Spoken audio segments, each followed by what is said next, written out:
지난주에 이제 저희 중앙도서관에서 아마 항의 전화를 받았던 모양인데, 저한테 전화가 와서 그 항의를 하신 분께 이걸 통화했으면 좋겠다. 그래서 제가 통화를 했었는데, 이유가 뭐냐면, 저희들 새롭게 이렇게 한 인사법이 있죠. 저희들이 의도했을 때는 상호 존중의 예의를 갖추는 이것을 습관하면 참 좋겠다라고 하는 그런 생각을 갖고 있었는데, 지난주에 아마 나이가 드신 여성 한 분이 이 중앙도서관에 상당히 이 폭력적인 문화를 사용해서 항의를 했던 모양입니다. 저한테도 이제 그렇게 했고요. 그래서 오늘 이 자리에 바로 꽂히지 않으면 국가인권위원회라든지 각종 신문사에 알리겠다 이런 말씀까지 하셔가지고, 이건 그냥 제가 아무리 생각해봐도 그냥 지나갈 수 있는 문제가 아닌 것 같고요. 저희들이 의도할 때는 여러 시민들께 동의도 구했습니다. 편찬을 시거나 혹은 이 의뢰 자체가 개인적으로 받아들이지 못할 때는 일어서서 인사 안 하셔도 된다라고 저희들이 말씀을 드렸고요. 그건 개인적인 선택 결정의 문제인 것 같아서 대부분의 시민 여러분들 동의를 해주시고, 또 대구 인문 포럼에 또 정통으로 만들 수 있는 그런 힘을 한테 못해 주시기 때문에 미리 말씀을 드립니다. 혹시라도 개인적으로 이 의례적인 인사 행위가 개인적으로 마음에 안 드시는 분은 앞에서 우리 이 자치회장님이 인사할 때 일어서지 않으셔도 되고요. 인사하지 않으셔도 됩니다. 그럼 여러분들 각자 개인적으로 선택을 하고 결정을 하시기 바랍니다. 그런 일이 있었다는 걸 제가 미리 말씀을 드립니다. 저는 대구는 다른 어디를 가더라도 이런 강연에서 시민 여러분들이 우리 강연자 선생님에게 존경의를 표하는 것은 결국 각자 자기 자신을 존중하는 거라고 저는 생각을 하기 때문에 우리 목요철학원에서 원장님께서 제안을 하셨고요. 여러분들이 받아들일 수 있는데 모르겠습니다. 저희 목요철학원에서는 그분이 항의를 했지만 여러분들의 동의가 있고 또 여러분들이 적극적으로 참여해 주시면 그대로 진행하는 걸로 그렇게 한번 시도를 해보겠습니다. 또 개인적인 이런 문제가 있으면 지금 원에 늘 그때 말씀을 해 주십시오. 예. 그리고 오늘 지난 시간에 제가 말씀을 드렸습니다만 주제가 갑자기 바뀌었습니다. 원래는 서강대학교 박철희 명예교수님께서 시조의 두 지편이라고 해서 고려말 신진사대부들의 이전의 문학을 여러분들에게 들려드리려고 했는데 갑작스럽게 이렇게 와병이 되셔가지고 움직일 수 없는 그런 상황이 되었습니다. 그 급한 상황에도 오늘 이 자리에 그 긴박한 상황에도 쾌히 또 성락을 해주신 분이 계십니다. 오늘 제가 좀 이따 소개를 드리겠습니다만 아마 제목을 이렇게 보시면 이산의 오감도 이렇게 되어 있을 겁니다. 다 아시죠? 그죠? 사실은 그 오감도라고 하는 것도 세조자인데 아마 까마귀 오자를 번역을 해서 이산이 특별하게 의미를 부여해서 제목을 정했던 것 같더라고요. 이산이 정말 이상한 사람이기도 했고요.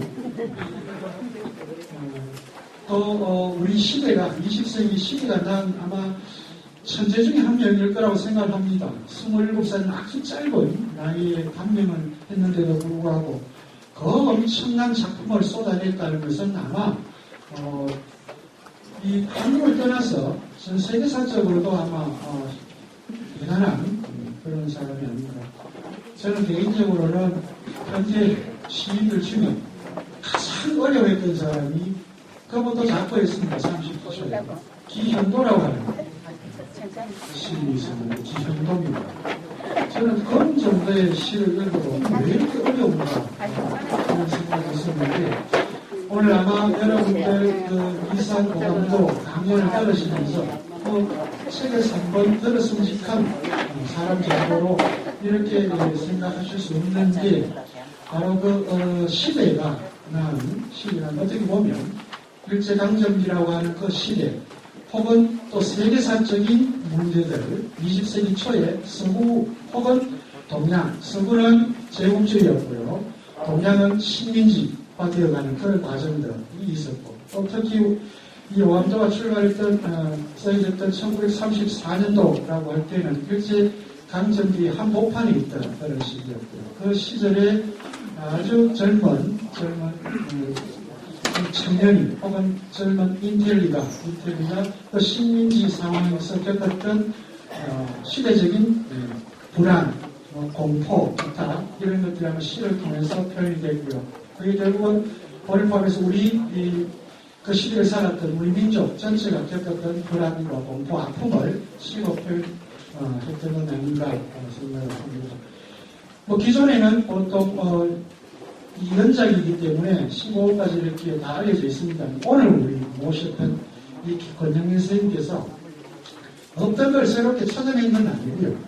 그전에 다 발표되었던 것들 중에 15호 이상, 16호부터 32호까지 연작 시, 이것이다라고 학계에서는 처음 이제 발견을 하셨습니다. 그 의미가 남다르고요. 그런 속 배경까지. 아마 이 자료 굉장히 두툼하죠, 그죠? 보시면 여러분들한테 좋은 길자리가 될 거라고 생각합니다. 조금 저희들이 기획했던 그 방식에서 틀은 벗어났지만, 큰 틀에서는 변함이 없고요. 그래서 오늘 들으시는데 아무 문제가 없을 거라고 생각합니다.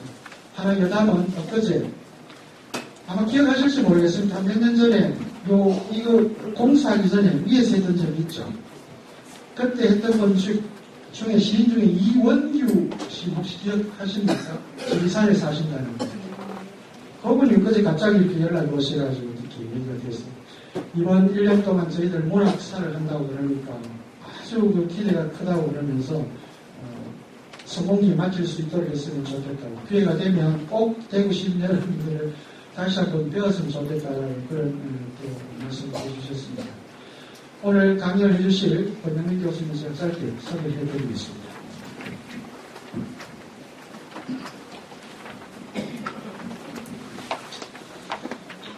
오늘 이상의 오감도를 강연해 주실 권영민 교수님은 서울대학교 국어국문학과를 졸업하셨고요. 동대학원에서 석사 및 박사학위를 취득하셨습니다. 서울대학교 국어국문학과 교수를 퇴직하시고 현재 서울대 명예교수 및 당국대학교 석좌교수로 재직하고 계십니다. 대표 저서들로는 한국현대문학대사전, 정지용 시 다시 읽기, 문학사와 문학비평, 이상전집, 이상 텍스트 연구, 이상문학의 비밀 13 등 다수가 있습니다. 아마 여러분들 오늘 강연 들으시면서 이 13이라는 숫자, 아해 13이 나올 텐데 이 13이라는 숫자가 아주 여러 가지 의미로 포괄하고 있다는 한번 강연을 통해서 확인을 해보시길 바랍니다. 혹시 날씨가 많이 더우시면 에어컨을 좀 틀어드릴까요? 아니면 어떻게 할까요? 나옵니까? 예, 좋습니다. 자, 그러면 우리 강민자 선생님을 앞으로 모시겠습니다. 회장님 나오셔서 우리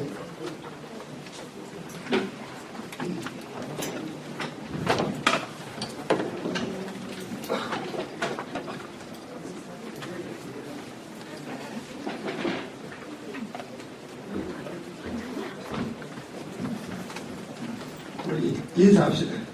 불편하신 분 앉아 계시기 바랍니다. 하이슨 사람 앉아 계시고 우리 전부 다 서역 먼길 오시다고 수고 많으십니다. 감사합니다. 경례.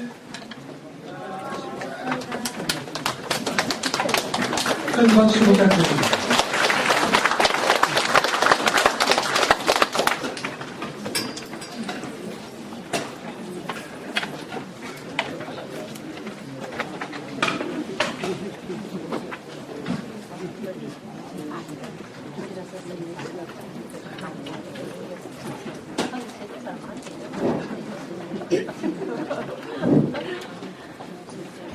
대단히 반갑습니다.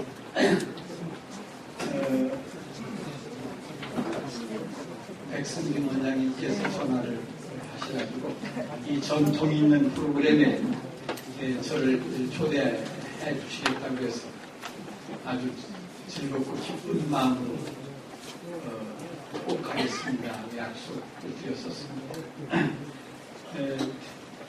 여러분들이 80년대부터 지금까지 쭉 이 프로그램에 참여하시는 분들도 있다고 그러는데 이런 프로그램이 특화된 프로그램이 지역에서 이렇게 유지되는 것은 그만큼 여러분들의 직접 열정이 크고 높고 깊다는 것을 의미한다고 생각을 합니다. 앞뒤 순서는 맞지 않지만 제가 오늘 오감도의 탄생이라고 하는 제목의 주제를 가지고 또 여러분과 만나게 됐습니다. 사실은 금년도 프로그램 전체가 한국문학사 전반을 한번 쭉 훑어보는 그런 내용으로 구성되어 있다는 말씀도 하셨는데 제가 아주 구체적인 어떻게 보면 작은 주제일 수도 있는 작품 하나를 들고 나온 이유가 있습니다. 고전문학 시작하면서 여러 가지 얘기들을 했을 텐데 사실은 한국문학을 연구하는 사람들, 공부하는 사람들이 갖고 있는 두 개의 컴플렉스가 있습니다. 하나는 전통시대 한국문학이 늘 중화의 변방에 있었다는 지방성에 대한 그런 열등감 같은 게 있습니다. 늘 중심인 중국에서 이루어지는 것들을 받아서 우리가 따라갈 수밖에 없는 그런 지방성, 이게 한국 문화의 독특한 특징으로 자리 잡았기 때문에 그런 것에 대한 보이지 않는 열등감 같은 것을 우리가 표시를 많이 했습니다. 그리고 지난 100년 동안 한국 사회가 근대화되는 과정에서 서양의 새로운 문화예술을 우리가 배워서 그걸 이 땅에 토착화시키고 발전시켜 왔는데 그 과정에서는 한국 문학이 늘 서양의 선진국의 문화예술에 비해서 뒤떨어졌다고 생각하는 문화예술의 부진성이라는 것에 대한 그런 또 독특한 열등감을 우리가 보이지 않게 표시해 왔습니다. 그러니까 한국 문화는 부정적인 면에서 볼 때 지방성과 후진성이라는 두 가지 특징을 같이 안고 있었다.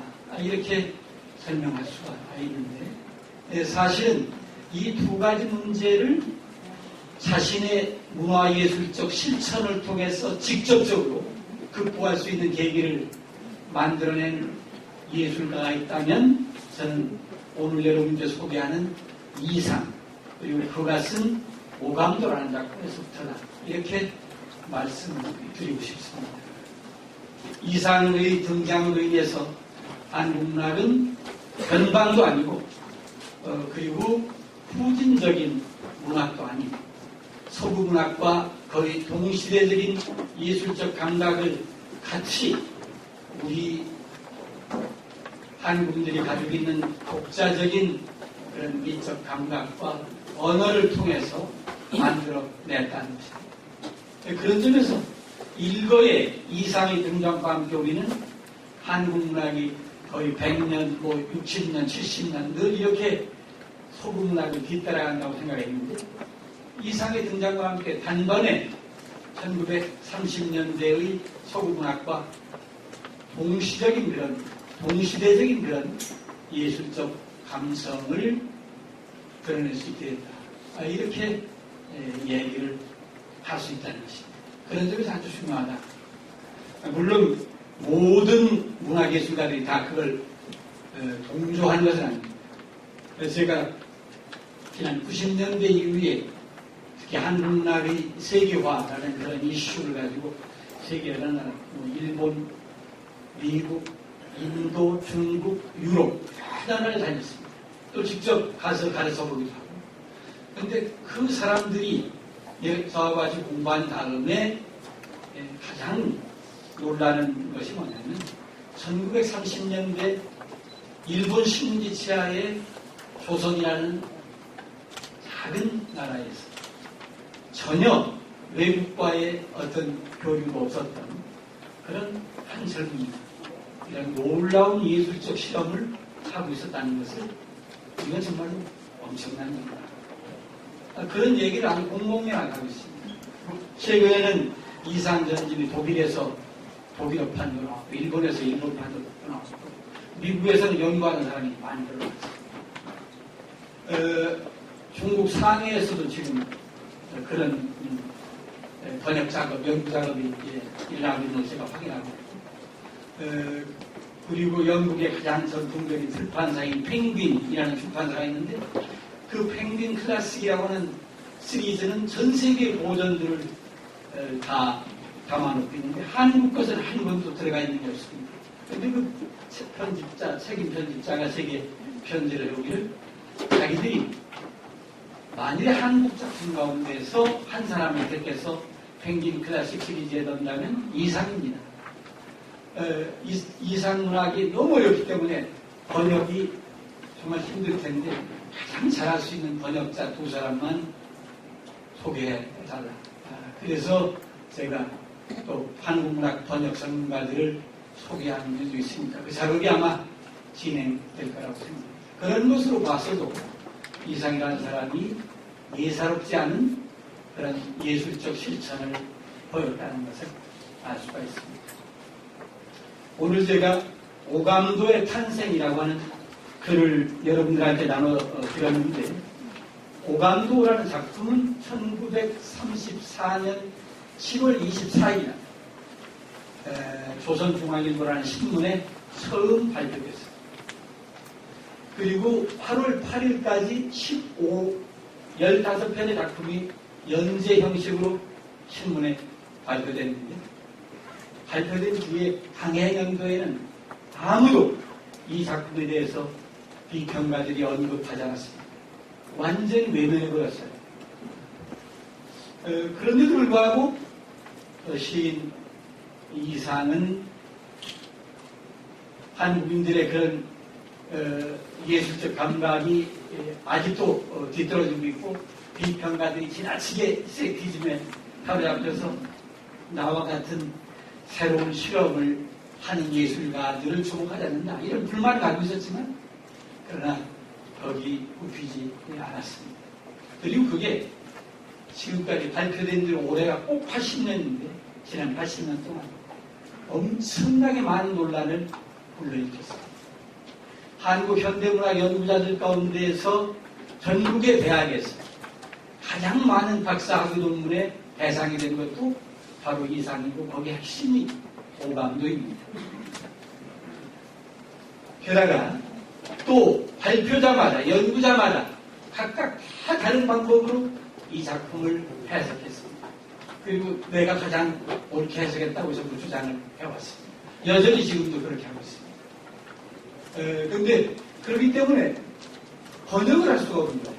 누구 이론을, 누구 주장을 따라서 그 단어를 해석을 해야 될지 알 수가 없습니다. 제가 지난 2010년도가 이상이 이 세상에 태어난 지 100년이 되는 해였는데 이 100년을 기념하기 위해서 이상전집을 다시 만들었습니다. 전부 다시 고쳤습니다. 그리고 이상문학을 다시 봐야 된다. 한국문학이 지방성과 후진성에 대한 그런 열등의식에서 완전히 벗어나려면 이상을 새롭게 해석할 필요가 있다. 이런 주장을 요새 많이 하고 다니는데 상당수가 이제 동조하는 사람이 늘어났습니다. 여러분들도 아마 오늘 제 강의가 끝난 다음에 제 팬이 되셨으면 하는 그런 희망을 제가 가지고 있는데 여튼 텍스트에 대한 정확한 해석이 기해지지 않고서는 이상문학의 제대로 된 평가가 이루어질 수 없다는 것을 주목해 볼 필요가 있습니다.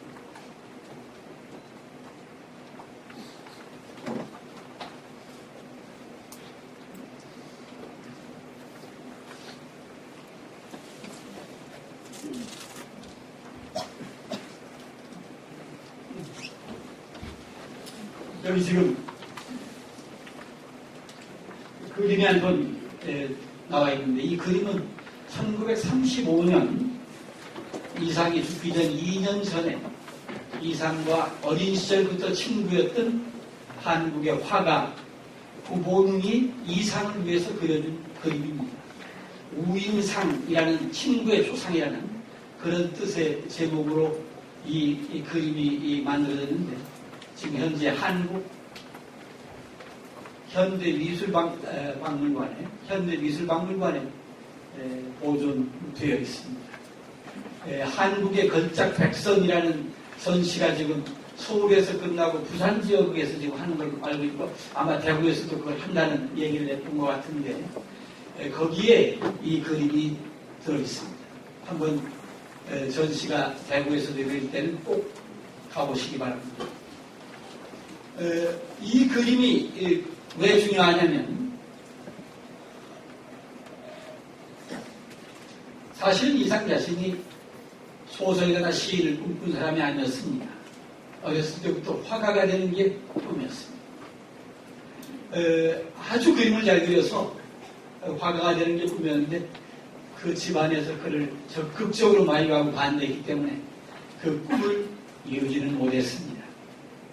그런데 같이 소학교 시절부터 그림 공부를 했던 부모는 계속 미술 공부를 하고 일본에 유학하고 일본 유학 당시 1929년, 30년 두 해에 거쳐서 일본 제국미술전람회에 한국인으로서는 처음으로 입선되는 영광을 안기도 했고 1931년 공부를 마치고 한국으로 귀국했을 때 동아일보사가 한국 서양 화가 중에서는 또 처음으로 동아일보 1층 사옥의 라운지에서 특별 전시회를 열어뒀던 그런 화가입니다.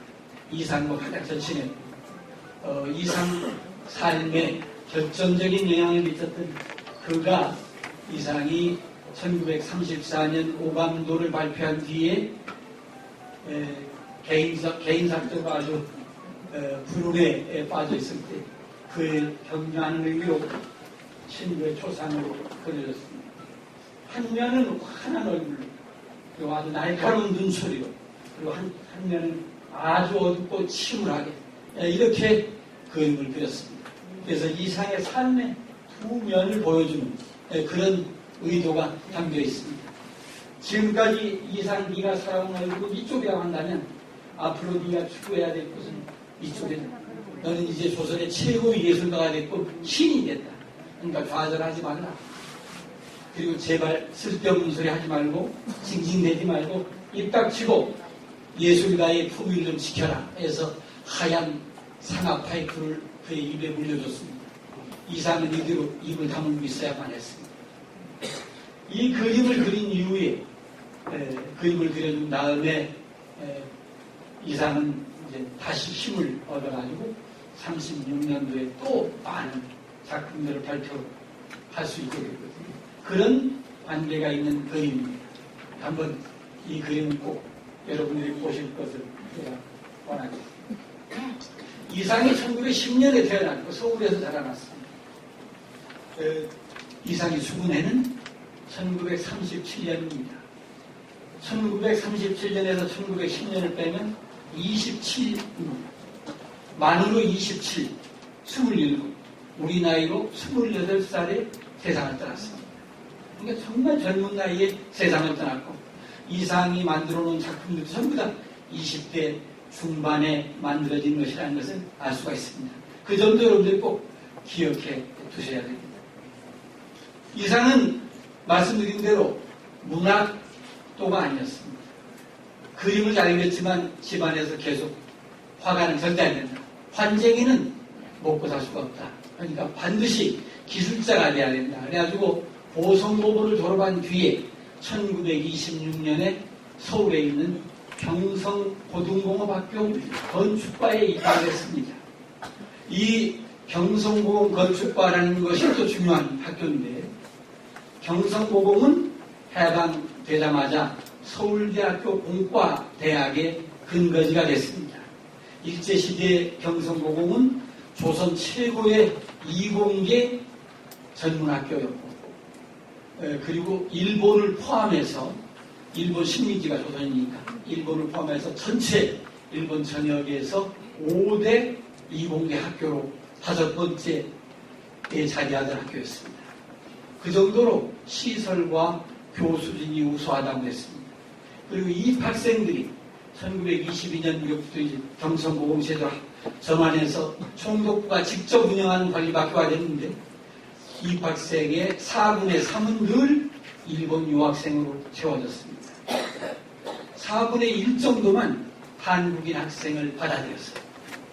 이상이 입학하던 1926년 이상은 건축과에 입학했습니다.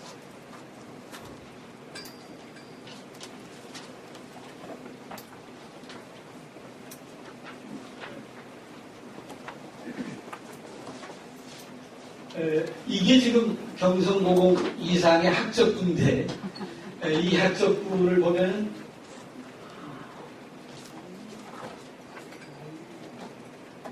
우리 김혜경이라고 이름이 나와 있는데 이 김혜경이 이상의 본명입니다. 이상은 성이 이씨고 이름이 상이 아니라 강릉 김씨고 이름은 혜경이었습니다. 늘 강릉 김씨라기 지금 양반이었다고 자랑을 많이 했습니다. 경성고공 1926년 그게 대전 15년 1926년에 입학을 했는데 입학 시험에서는 502점을 맞았고 전체 성적은 입학생 63명 중에서 23등이었습니다. 그러니까 상에 간신히 드는 정도의 성적이었습니다. 그런데 이해 63명 입학생 가운데서 한국인 학생은 17명 뿐이었습니다. 나머지는 전부 다 일본에서 직접 유학 온, 경성으로 유학 온 일본인들이었습니다. 특히 건축과는 12명이 학교를 다녔는데 그 12명 가운데 조선인 학생은 김혜경 1명뿐이었습니다. 나머지 11명이 다 일본인 학생이었습니다. 그런데 아주 재미있는 일이 벌어졌습니다. 1929년 3월에 졸업을 했는데 졸업할 때 3학년 성적입니다. 졸업 성적이 81점 갑을 받았는데 그 성적은 12명 졸업생, 건축과 졸업생 가운데서 1등이었습니다. 그래서 경성고공 건축과의 수석 졸업자였습니다.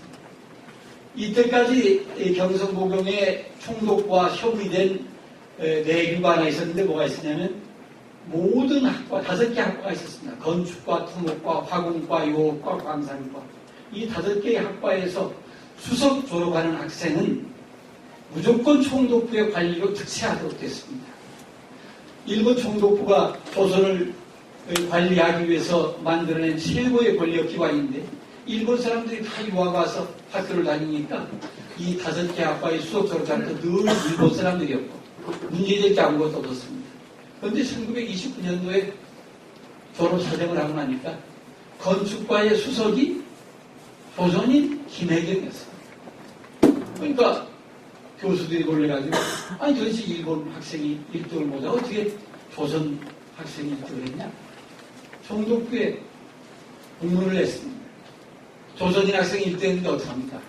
총독부 관리를 조선 사람들 관리하는 일본인 관리를 만들어내는 건데 일본인 관리들이 있는 곳인데 거기에 조선인이 특채된다는 것은 있을 수 없는 일이라고 생각했던 모양입니다. 그런데 다행히도 총독부에서 어떻게 답이 왔느냐면 학교가 정하는 대로 한다. 이렇게 답을 했다는 것입니다. 그래서 그때 건축과의 일본인 지도교수가 김혜경 군은 성품도 아주 좋고 성격도 차분하고 그리고 뛰어난 그런 디자인, 설계의 재주가 있다. 당연히 1등 했으니까 1등생을 추천하는 것이 맞다. 이렇게 주장을 해가지고 김혜경이 졸업하자마자 조선 총독부 내무국 건축과의 건축기사로 특채되는 그런 영광을 얻게 됐습니다. 이때까지만 해도 전혀 문학과는 아무 관계가 없는 사람입니다. 1929년의 일입니다. 집안에서는 뭐 엄청난 경사가 났습니다. 총독부 관리가 됐다고 생각했습니다. 그런데 이상은 그게 마냥 반갑지는 않았던 것 같아요. 그가 쓴 글 가운데서 같은 해 졸업했던 조선인 학생들이 서로 모여가지고 취직한 뒤에 서로 모여서 첫 월급을 받은 다음에 각자 뭐 이런저런 얘기를 하면서 월급의 수가 얼마냐? 난 얼마 받는다. 뭐 이런 자랑을 했던 모양입니다. 그런데 이상이 그렇게 썼습니다.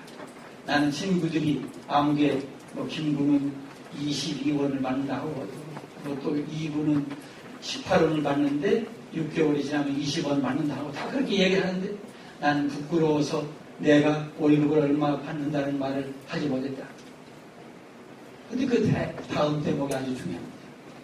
나는 내 친구들 제일 많이 받는다고 22원을 받는다는 친구의 배보다도 많은 월급을 받고 있습니다. 55원을 받았어요. 근데 그렇게 많은 돈을 받고 일본 관리처럼 총독부에서 일한다는 말을 차마 부끄러워서 할 수 없었다고 썼습니다. 그러니까 친구들이 야 총독부는 월급 얼마 받냐? 자꾸 물어봤을 거 아니겠습니까? 너희들하고 비슷해. 나도 똑같아. 그러고 말한다. 이것만 봐도 이상이 어떤 생각을 가진 젊은이인가 하는 것을 알 수가 있습니다. 그리고 열심히 일을 했습니다. 이게 병성고공 다닐 때 사진인데 앨범에 졸업 앨범에 붙어있는 사진을 제가 받아왔습니다. 근데 이 앨범 사진이 아주 특이합니다. 다른 학생들은 전부 다 자기가 소속된 학과의 실험 실습실에서 사진을 찍었습니다. 근데 이상 하나만은 지금 이게 어디서 찍은 사진입니까? 화실에서 찍은 사진이죠. 특별활동반 미술반 화실이 하나 있었는데 안 쓰는 건물 지하실에 만들어 놨답니다. 이거 절대 이상이 혼자 만들었다는 거예요. 아무도 미술반 학생이 없었어요. 혼자 거기다가 미술반을 차려놓고 학교만 끝나면 가서 그림을 그려요. 친구들한테도 일본인 학생들한테도 전부 다 나는 앞으로 화가가 된다. 내가 건축 기사 무슨 설계사 이런 건 미련 없다. 나는 화가가 되겠군요. 이렇게 얘기했다는 것입니다.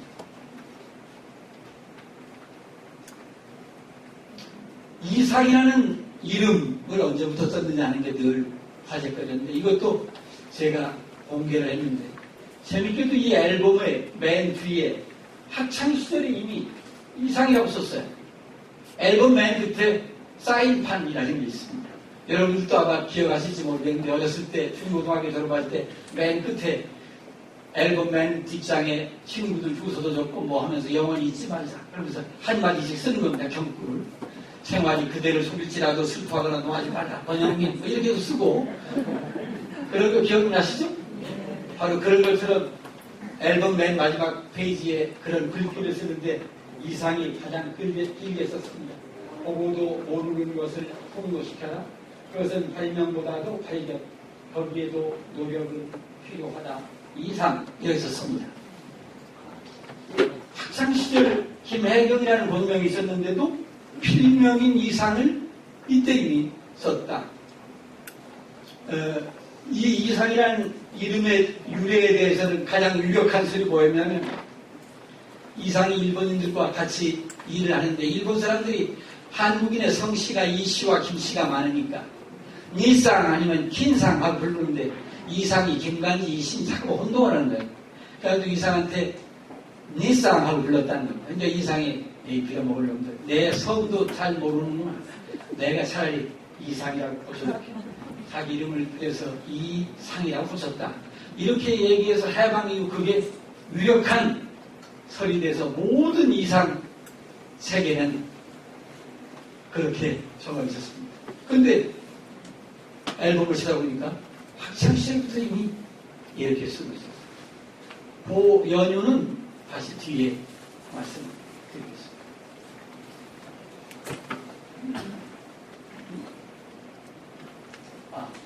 제가 잘못 읽었는데 화면 좀 다시 걸어요.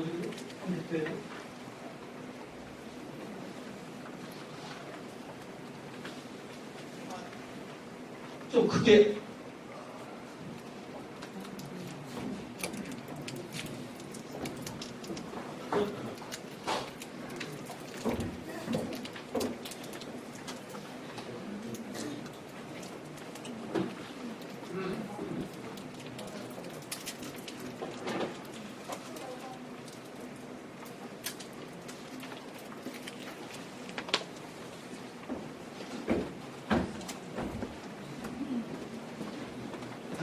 이상이 건축기사로 취직을 하고 나니까 일본인들이 건축기사가 참 많았습니다.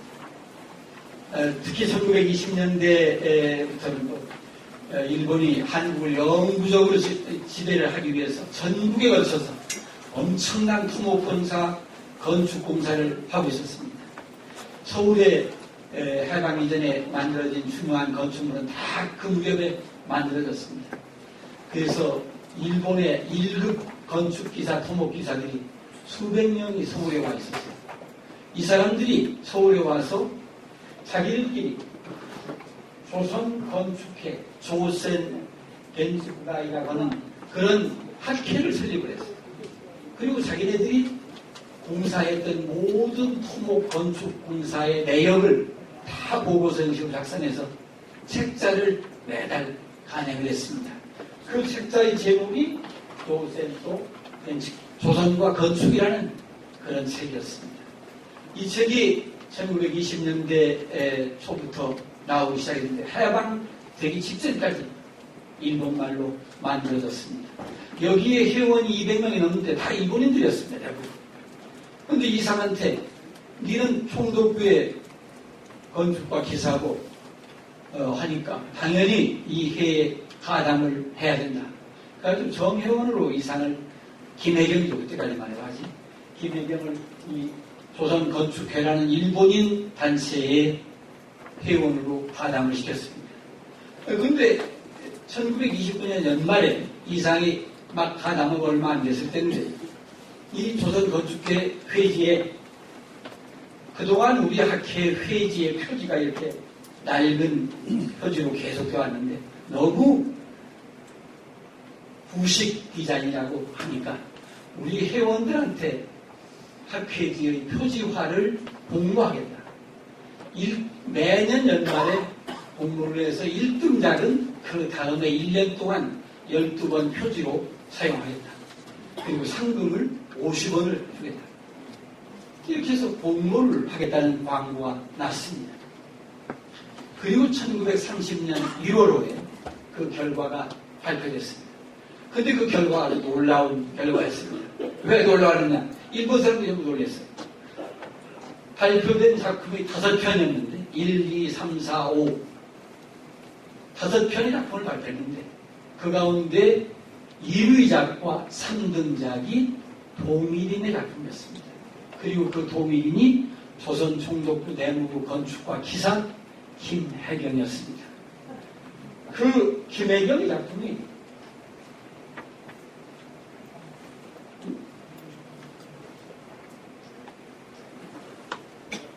바로 이 작품입니다.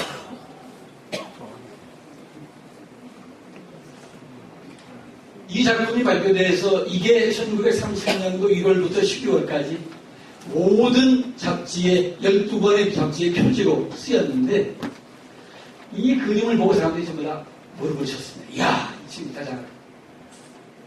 왜 대단하겠냐? 다른 데는 아주 단순했는데 사실은 조선 그다음에 라고 하는 이 한자의 획을 여러분들이 주의 깊게 봐주시면 좋겠습니다. 이 한자의 획이 전부 다 건축물의 어느 부분을 추상화시킨 그런 모습으로 되어 있었습니다.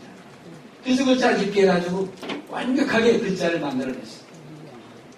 그래서 이 등장이 됐고 30년 1년 동안에 잡지의 표지화가 됐습니다.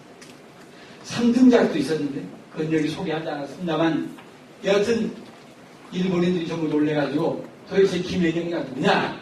그러니까 김혜경이 총독부 건축과 기사인데 그 친구가 어떻게 총독부 건축과 기사냐?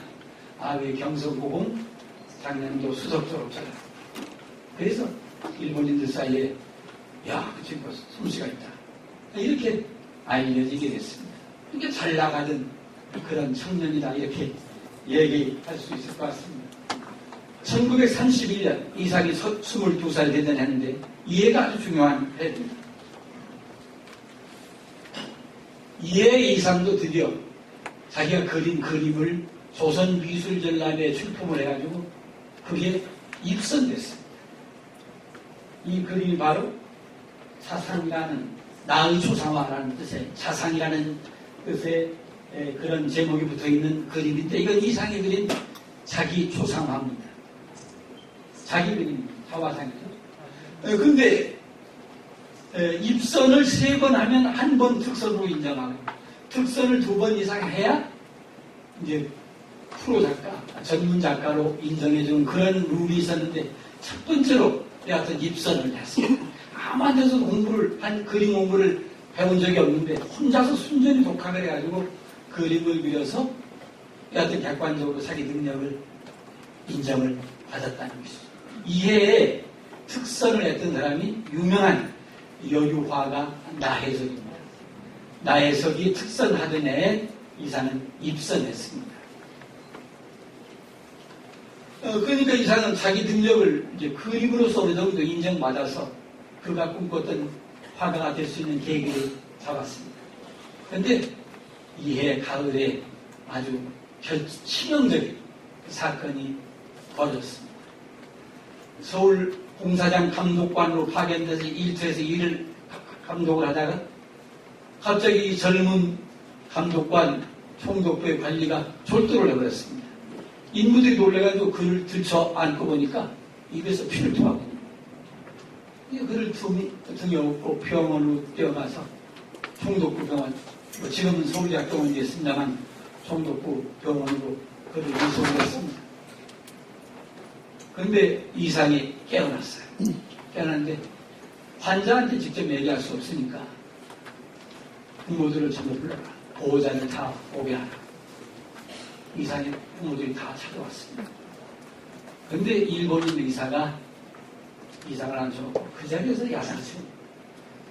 자네는 일본 총독부의 관리자. 근데 어떻게 자기 몸이 이 모양이 되도록 아무것도 몰랐느냐. 그래서 부모들을 향해서 당신들 놀라지 마라. 이 젊은이는 앞으로 6개월밖에 살지 못한다. 내가 그동안 많은 환자들을 봤지만 이런 상태에서는 길어야 1년이다. 1년 이내 죽는다. 그리고 이 병은 절대로 고칠 수가 없다. 싶니다. 그러면서 그를 폐결핵 3기라는 진단을 받게 되었습니다. 한쪽 폐는 이미 다 결단나서 기능이 정지되어 있고 나머지 한쪽 폐로 병균이 옮겨져서 몸 전체 사방으로 병이 퍼지기 시작했는데 2단계가 되면 이제 기침만 해도 객혈을 하게 됩니다. 객혈을 하다가 피가 기도를 바로 막으면 그냥 질식해서 죽는다. 그렇지 않더라도 병균이 두뇌로 침투해서 뇌의 기능을 정지시키면 그냥 죽을 수밖에 없다. 그러면서 사망 신고를 미리 6개월 앞으로 6개월에 죽는다고 선고를 해버렸습니다. 어머니도 그 앞에서 까부러쳐 놀래 쓰러져 버렸고 이사도 의사 앞에서 그냥 쓰러졌습니다. 그리고 병원에 입원해 있다가 퇴원을 했죠. 집안에서 난리가 났습니다. 장가도 가지 않은 22살의 젊은이가 혈액으로 앞으로 6개월밖에 못 산다 했어요. 혈액의 특효약 페니실린이라든지 항생제가 만들어진 것은 1945년경입니다.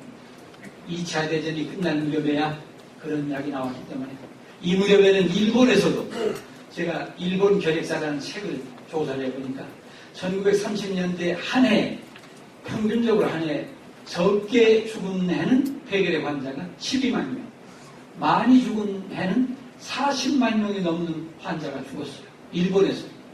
조선 땅에서는 그런 조사가 전혀 이루어지지 않았습니다. 근데 얼마나 죽었는지 알 수가 없습니다. 그냥 걸리면 죽는 거예요. 대단하게 젊은이들이 걸려서 죽어나가는 것입니다. 이사는 병의 진단을 받은 뒤에 집에서 이제 일체 그림을 그리지 못하겠습니다.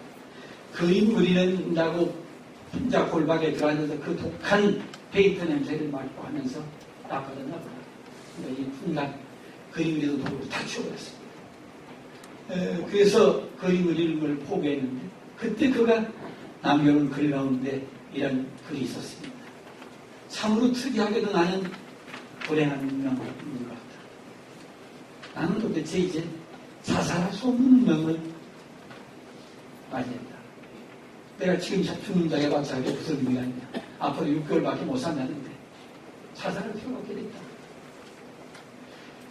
그래서 내 이 참담한 운명에 대해서 지금부터 나는 복수할 수밖에 없다. 그랬습니다.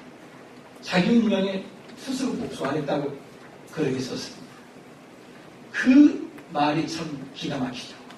22살의 젊은이가 내 참담한 운명에 이제 나는 복수한다. 그리고 그 다음 대목이 이렇게 썼습니다. 내 복수의 칼은 펜이다. 이렇게 썼습니다. 그러면서 그 뒤로 글을 쓰기 시작했습니다.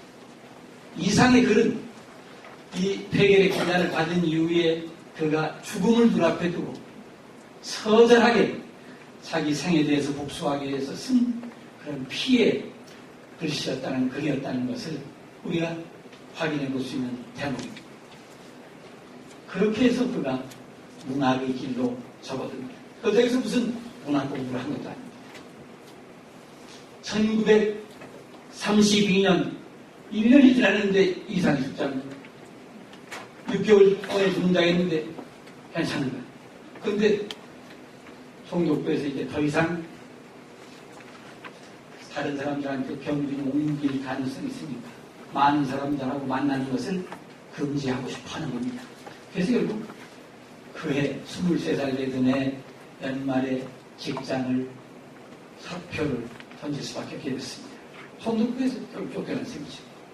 그리고 1933년 24살, 우리 나이로 24살이 되는 해였습니다. 집에서는 어떻게든지 이 아들을 살리려고 용하자는 의사들을 다 찾아다닙니다. 그런데 아주 결핵 환자를 많이 고쳤다는 의사를 한 사람을 만났어요. 그 의사가 이렇게 얘기했어요. 내가 약을 한 달 보름치 약을 지어줄 테니까 이걸 가지고 서울을 떠나라. 아주 약을 잘 지어주고 잘 새겨주고 그 다음에 함께 먹을 그런 보양식을 잘 만들어주는 곳입니다. 그게 어디입니까? 그러니까 황해도 배천이라는 곳에 그런 곳이 있다는 것입니다.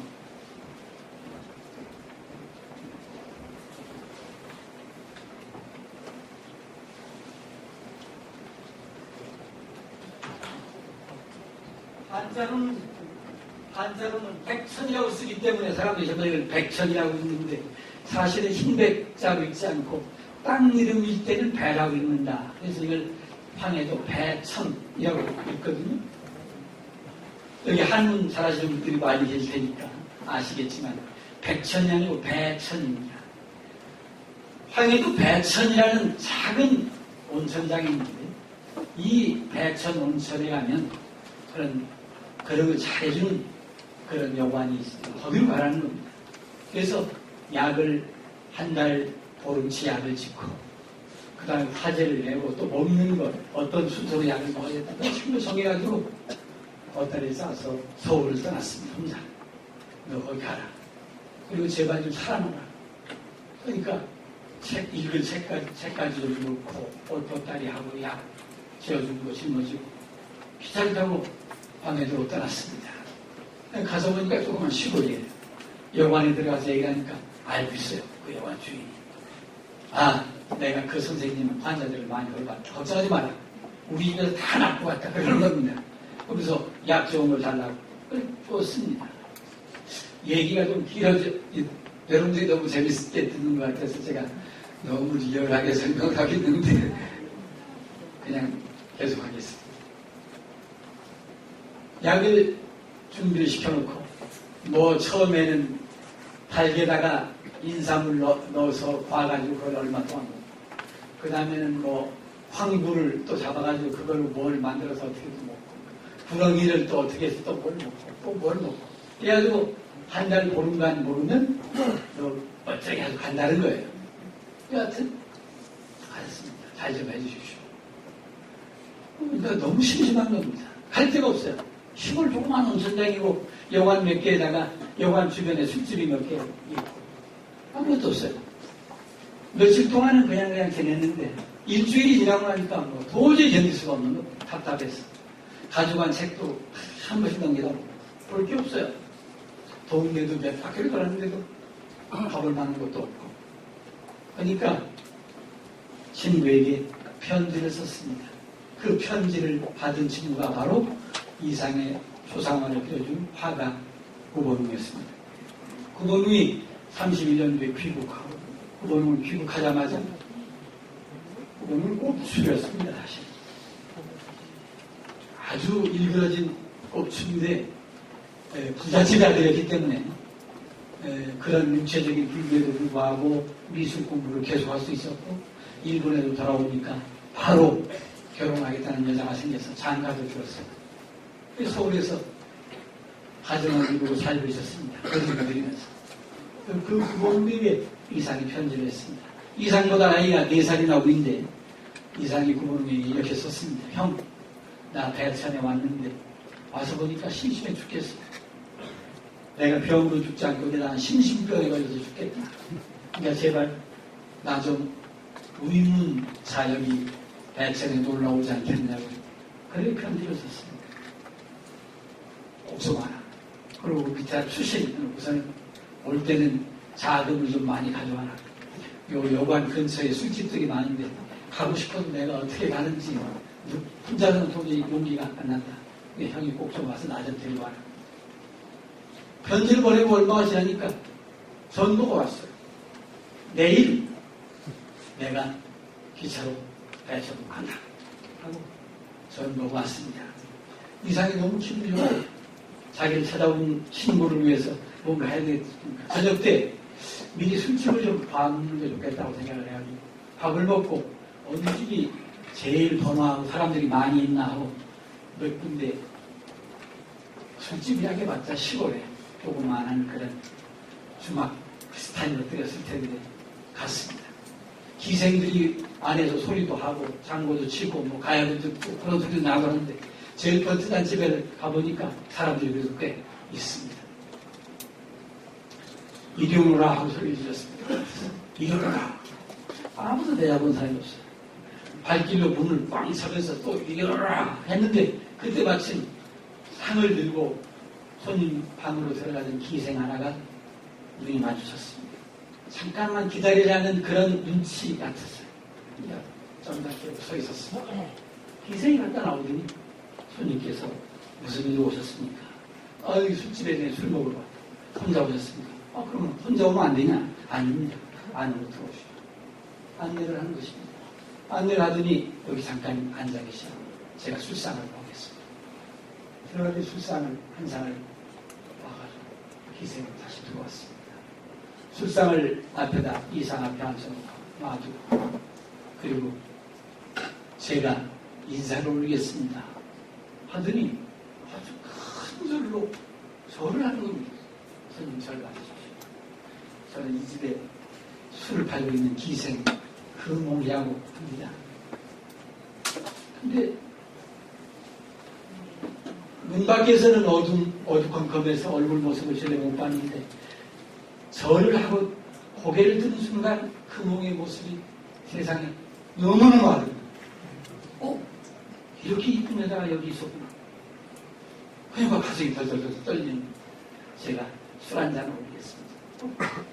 술 따르죠. 술을 받아가지고 입에다 털어넣어 버렸어요. 가만히 앉았으니까 저한테도 한 잔을 주시겠죠. 그러냐. 따는데 도저히 술을 따라줄 수가 없어요. 떨렸어요. 덜덜덜. 게다가 몸에서 열이 싹 오르면서 자칫 잘못하면 기침이 나고 백혈을 할 것 같아요. 그러면 큰 망신. 그러니까 술을 따라주고 마는 하고 그냥 일어나서 그 집을 뛰쳐나왔어요. 그래서 신이 진정을 했습니다. 그래서 내일 형이 오면 그거는 형이 오면 같이 가야지. 그런데도 밤에 누워있으니까 천정에 기생 금옥이의 모습만 어리는 것이었습니다. 그 다음날 금옥이 오니까 이상이 이발소에 가서 머리를 깨끗이 다 다듬고 그리고 저녁 들어가니까 양복 넥타이까지 형 가자. 그러고서 초저녁에 기생집을 가자는 왜 그래? 다른 데 저녁 먹을 거 없이 우리 거기서부터 오늘 밤새도록 먹자. 내가 미리 다 기생 전고까지 다 끝냈다. 그러니까, 야, 그래? 네가 그런 걸 혼자 할 수가 없다고 그랬잖아. 아이, 그래도 내가 사전 전공을 좀 해야 되겠지. 호비 있게 가더니 또, 이러라 하고 또 소리를 지르면, 그러니까 보니까 참, 이 친구가 이런 모습이 있었구나. 이제 우리 나왔어요. 일하는 사람. 야, 손님이니까 안으로 들여라. 모셨어. 안에 좌정을 하니까 이상이 턱하니 여봐라. 이 집에 금홍이라는 기생이 있었다. 아, 예, 금홍이 언니 있었죠. 오늘 이 방에 시중은 금홍이가 들라고 해라. 예, 그렇게 하겠습니다. 금홍이 언니가 시중 들라고 한답니다. 금홍이 안에서 치장을 하고 술상을 들고 나왔습니다. 두 분 손님을 위한 술상을 들고 나와서 절을 하면서 인사드리겠습니다. 금홍입니다. 거기 들어보니까 전혀 모르는 사람들이에요. 전혀 모르는 사람들이 자기 이름을 댔거든요. 그러니까 어떻게 제 이름을 아셨는지 제가 전혀 어디서 뵌 것 같지 않다. 그러니까 이상이 껄껄거리면서 그렇지. 우리를 본 적이 없지. 그런데 나하고 상관 있는 사람을 어제 만났는데 어제 누구를 제가 만났는데 어제 저녁에 이 집에 네가 안내했던 손님이 한 분 계시지. 아, 예. 있었죠. 참 이상한 사람이 한 사람 왔다 갔어요.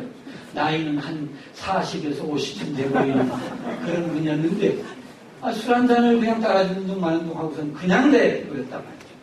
그 사람 다 봤어요. 그런 거. 그러니까 구버릇에 그냥 가만히 오래 쓰기 울고 있고 이상이 껄껄거리면서 그러지 마라. 그 양반은 나한테 참 중요한 분이다.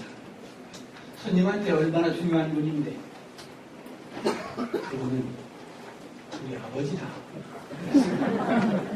세상에 애비가 아들한테 기생 소개하는 애비가 어디겠습니까?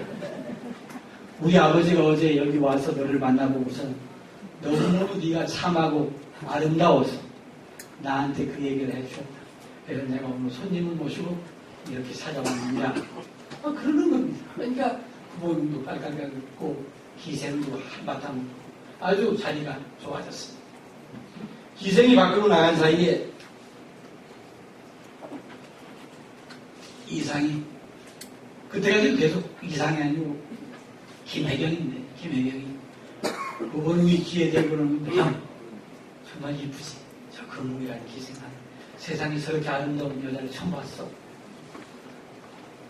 근데 그거냐 그래? 그렇게 이뻐? 정말이야. 저렇게 이쁜 여자를 서울에서 어디서 봐? 그래서 무슨 그냥 그래 이쁘다. 약간 좀 부끄러운 겁니다. 이제 기생이 자꾸만 뭘 가지려나 왔다 갔다 수심으로만 나갈 때마다 하여튼 몸을 또 툭치면서 저거 봐. 얼마나 멋있어. 얼마나 더 자태가 아름다워. 계속 그러니까 우리가 이상한 심에서 야 임마 너 정신 차려라. 너 지금 아프다더니 정신이 나갈라 봐. 저기 어디 이쁘냐. 그러는 거. 그러니까 이상이 아니 무슨 말씀이야. 저렇게 이쁜 여자가 어디 있고 저렇게 저 말소리 좀 봐봐. 내 눈에는 이쁜지 모르지만 내 눈에 보니까 촌딱이다 촌딱. 저런 애는 서울 바닥에 기생 쪽에도 못 껴. 쓸데없는 하지 마. 아니라는 거예요. 아니면 어떡할 건데. 우리가 재밌는 제안을 했습니다. 그러면 내 손가락에 마음이 있어? 마음이 있다는 거예요. 그러면 우리 하숙집에 한번 놀러라고 얘기하자. 얘기를 했어요. 금홍이가 들어오니까. 내가 그 사람이 요 뒤에 여관집 매토실에 있는데 우리 방에 놀러 와라. 그러니까 오늘요 그러는 겁니다. 오늘 올 수 있나? 예. 손님들 상 다 끝나면 갈 수 있죠. 그럼 오늘 저녁에 오라. 약속을 하고 집에 왔는데 이상이 안절부절을 못하는 겁니다. 형, 안 오면 어떡하느냐는 거예요. 아니, 안 오면 뭐 할 수 없지. 그런 애들이 무슨 참말하는 사람이 어딨냐. 다 거짓말하지. 손님들 귀찮게 하니까 간다고 안 오기도 하고 그래. 기다릴 것도 없다. 그냥 사자. 아니야. 그래도 형 기다려야지. 그런데 또 새로운 고민을 하는 겁니다. 형, 그런데 정말 안 오면 어떡하지? 안 오면 그럼 또 형 보고 싶으면 내일 또 가면 되잖아. 그런데 정말 오면 또 어떡하지? 아니, 오면 뭐 어떡할 게 뭐 있어. 우리 두 남자 둘이 있는데 여자는 하면 하는데 어떻게 잡아? 가운데 껴놓고 둘이 잡는 데서 안 된다는 겁니다. 그러고 있는데 바깥에서 누가 문을 두드려요. 손님 하면서. 그래서 문을 보니까 그 몸이가 밖에 서 있었어요. 들어와. 이게 이상의 운명을 또 바꿔놨습니다. 그날 저녁에 그 몽이가 와가지고 제가 잠깐 소피를 보러 나갔다고 그랬다 하고 화장실로 나간 사이 이상이 형 큰일 났어. 어떻게 하면 좋아? 형하고 나하고 두 사람이 같이 있는 건 안 된다. 그러니까 그 몽이가 웃으면서 그러면 우리 둘이 가위바위보로 하자. 아주 무조건 지금 이 자리에서 지는 사람은 즉각 퇴장. 응? 아무 소리도 하지 말고 퇴장하는 거야. 그러자고 약속을 하고 가위바위보를 했는데 이상은 그 몽이가 주먹을 내면 내가 탁 쏴서 이길 거라고 겨뤄가지고 그냥 보자기를 딱 냈는데 뜻밖에도 그 몽이가 가위를 내버렸습니다. 복용에 졌어요. 그렇게 실망하는 일을 어쩌느냐. 아니, 분말할 때도 없이 나간다고 해서 한테는 즉각 퇴장이다. 그러니까 고등한테 붙잡고 제가 들어오면 얼굴을 한 번만 쳐다보고 말하겠다. 그래. 근데 말은 걸지 마. 일치 얘기하지 마. 뭐 어디 간다 소리도 할 것도 없어. 그냥 슬로건 나가면 돼. 알았지? 침묵 속에서 즉각 퇴장. 알았지? 그 몽이가 들어왔습니다. 이상이 얼굴을 한 번 쳐다보고 나가려고 자리에서 일어섰어. 그러니까 그 몽이가 잠깐 너 이대로 가만히 있어라. 나도 화장실 좀 갔다 와야 되겠다. 그리고 나갔어.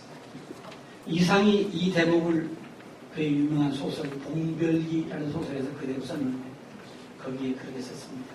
그날 밤 화우 그림을 그리는 친구 화우 K군은 다시 내 방으로 돌아오지 않았다.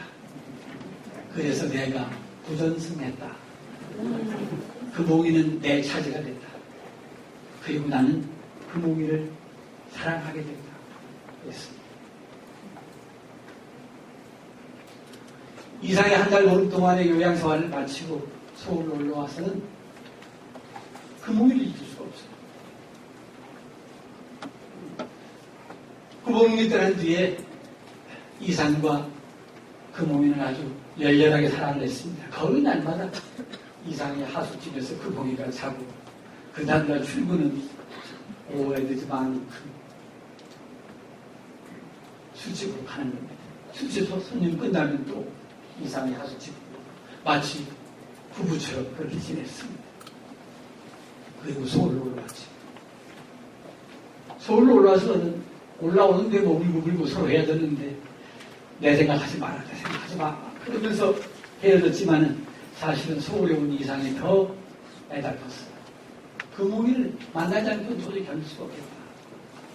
그래서 1934년 6월에 1933년 6월에 서울에서 새로운 거창한 사업을 구상을 했습니다. 그 몽이와 함께 살 수 있는 사업이었습니다. 서울 종로위가 지금 보신각 종각이 있는 대각선 방향으로 건너편이 피막골이라고 하는 곳인데 이 피막골 입구에 옛날에 거기에 신신백화점이라는 백화점이 60년대까지 있었습니다. 그 피막골 입구에 광무사무소 2층 건물 아래층을 세를 얻었습니다. 그리고 자기가 전부 가게를 고쳐가지고 간판을 냈습니다. 그리고 그 간판을 뭐라고 썼냐면 제비라고 썼습니다. 그리고 그 제비라는 간판 안에서 다방을 운영하기로 결정을 했어요. 다방 제비입니다. 그 제비다방을 열었는데 당연히 다방에는 옛날에 매담이 있어야 될 거 아니겠습니까? 이사는 배천음천 술집 작두에 불과했던 그 몽이를 약 출세시켜서 서울 종로 2가 네거리에 제비다방의 매담으로 불러올렸습니다. 그리고 다방 구석에 작은 방을 하나 내고 같이 우리 살았어요.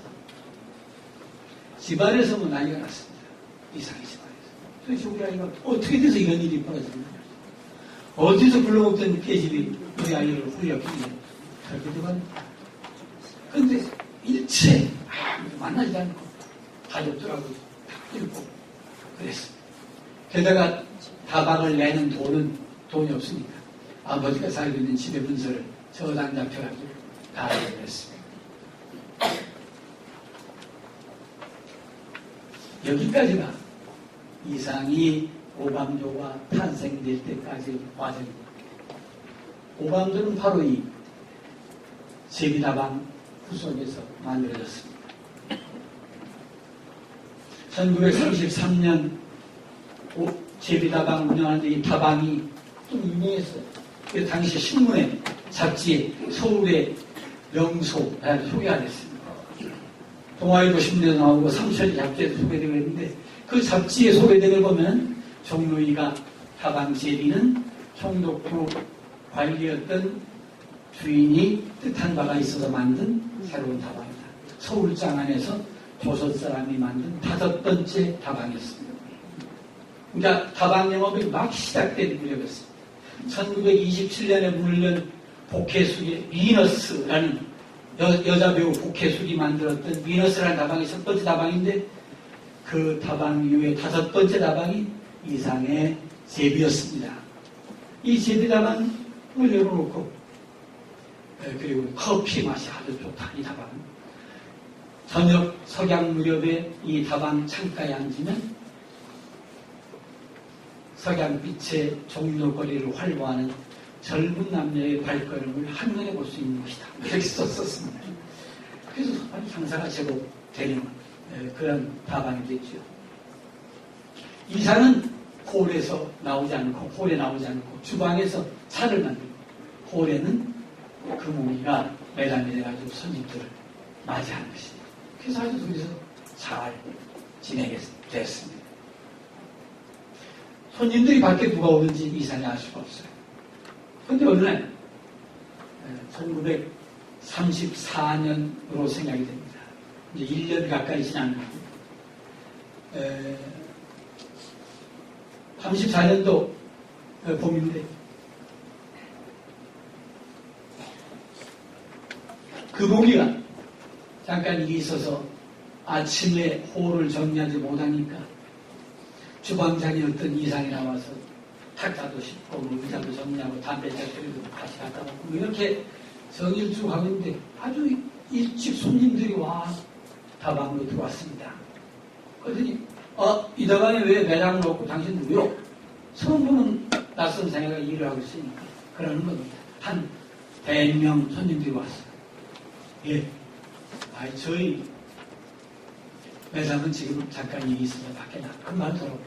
저는 이 다방의 주방장입니다. 제가 차를 만들죠, 안에서. 그래요? 이 다방의 사장이 총독부 관리였다고 신문에 났었는데, 손님 하나가 그러는 겁니다. 그러니까, 예. 그게 바로 저입니다. 근데 지금은 총독부 관리도 아니고 아무것도 아닙니다. 그래? 그럼 여기 오소. 그러면서 이렇게 고상한 영업장을 만들어줘서 우리가 가끔 잘 이용하는데 그래 장사가 잘 돼요? 또 손님들이 물어보는 겁니다. 제가 차를 만들어 보겠습니다. 뭘 주문할까? 이 집에 영국이 커피니까 커피도 타서 커피를 가지고 나왔습니다. 손님들이 그냥 놔주지 않는 겁니다. 당신은 어디서 이렇게 커피를 잘 만드는 솜씨를 넣었느냐 뭐 이런 얘기도 하고 그러면서 아주 기술자가 됐다. 그렇게 장안에서 이 집 커피 맛이 제일 좋다고 소문났다. 그렇습니까? 그렇지만 제가 물 장사를 하긴 하는데 저는 따로 하는 일이 따로 있습니다. 이렇게 이야기를 하는 겁니다. 근데 손님들이 전부 다방 영업 말고 그럼 따로 뭐 하는 게 있습니까? 예, 따로 하는 일이 있습니다. 그게 뭡니까? 그러니까 말씀드릴 만한 일은 안 됩니다. 그래도 궁금하니까 한번 얘기해보세요. 저는 시를 씁니다. 그랬습니다. 그러니까 이 손님이 전부 깜짝 놀랍니다. 시? 그럼 시인이시라? 예, 시인입니다. 시인이면 이름이 뭡니까? 성함이. 그러니까 이상입니다. 그렇게 얘기를 하셨습니다. 그러니까 그 중에 한 분이 저쪽에 앉아있는 안경 쓴 키가 조그마한 동스러운 얼굴 손님을 향해서 정 선생님 이상이라는 시인 이름 들어보셨어요? 그렇게 묻는 것이었습니다. 그러니까 못 들어봤다는 겁니다. 또 그러니까 이 친구가 그냥 거기서 끝이지 않고 김영은 신문사에 있으니까 혹시 알아? 이상이라는 시인 이름 들어봤어? 안 들어봤다는 겁니다. 이상이 이게 좀 뭔가 분위기가 수상하니까 저는 들어가. 그러지 말고 잠깐 기다려. 여기 앉아있는 우리도 다 글 쓰는 사람들이야.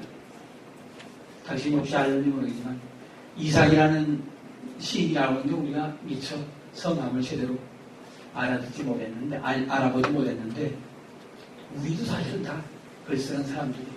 오늘 저 구석에 앉아있는 저 이 선생님 또 여기 모였는데 저 구석에 앉아있는 저 이 선생님은 조선의 천재라고 소문이 났었죠. 소설 쓰는 이효석 선생입니다. 오늘 한경도 경성농업학교로 보임이 돼가지고 거리를 떠나게 돼서 우리가 일찍 여기 모였습니다. 그러시구나. 인사드리겠습니다. 그리고 바로 여기 정 선생님 참 시인이라며. 정 선생님 몰라보는 사람은 조선의 시인이 아니야. 그러면서 이 정 선생님은 조선 최고의 시인이시지. 정지용 선생. 그리고 요 옆에 앉아계신 이 선생님은 요 앞에 건너편에 있는 신문사 조선중앙일보의 학예부장인 소설가 상업 이태준 선생. 그리고 저 신문기자는 김 기자는 조선일보 학예부 기자이고 시인이고 비평가인 김기림 선생. 그 나는 요 건너편 타동의 약방집 아들이고 소설 쓰는 박태원이요. 내가 여기 이 집에 제일 많이 왔는데 단골설님을 몰라봤어 이 사람이. 그런데 이상이 모를 리가 없었습니다. 잡지에서 신문에서 다 봤던 조선 최고의 군인들이 자기 손님들이었습니다. 그러니까 그냥 도망간다고. 마침 또 매담이 들어오고 해서 자리를 만나면 예, 제가 몰라뵙고 죄송합니다. 안으로 들어버렸습니다. 그런 생각에서 큰일 났어요. 저 사람들을 다시 언제 또 만나면 큰일 났다. 그리고 이제 그날은 지났는데 그 뒤로 이 박태원이라는 소설가 밤낮을 알 것 없이 틈만 나면 이 다방으로 찾아오는 겁니다. 그러면서 마담한테 안에 지금 사장이 있어. 예, 있습니다. 좀 나가죠. 이 선생, 당신 말이야. 거짓말이지. 당신 같은 시인은, 당신 이름 이상이라는 시인은 내가 아무리 생각 없어. 안다는 사람 내가 다 물어봐도 아무도 모른다. 거짓말 하지 말고 빨리 본색을 드러내. 그러니까 예. 정말 죄송하게 됐습니다. 제가 시를 쓰긴 썼는데 사실은 발표를 하나도 하지 못했습니다. 야, 이 사람 발표도 못해서 이게 무슨 시인이야? 아니, 시를 쓰면 시인이 아닙니까? 하기야 시를 쓰면 시인이지. 그러면 당신 시 쓰는 거 좀 보여줘라. 그럴 것까지는 없습니다. 그래도 보여줘라. 올 때마다 그러는 겁니다. 불러내가지고 시 쓰는 좀 보자. 하루는 그렇게 얘기를 하니까 이상의 안으로 들어가더니 원고 뭉치를 가져왔습니다. 제가 쓴 시입니다. 선생님께서 너무 재촉을 하셔서 쓸만한 게 있는가 하고 쭉 그동안 써온 작품들을 숫자로 세보니까 제가 그동안 쓴 게 2,000편쯤 썼습니다. 시를. 그런데 그 가운데서 30편 정도를 제가 골랐는데 이거라면 그냥 쓸만할지 모르겠습니다. 그래서 이거 정리를 해온 원고입니다 하면서 30편쯤 정리했다는 원고 뭉치를 박태환한테 전하는 것이었습니다.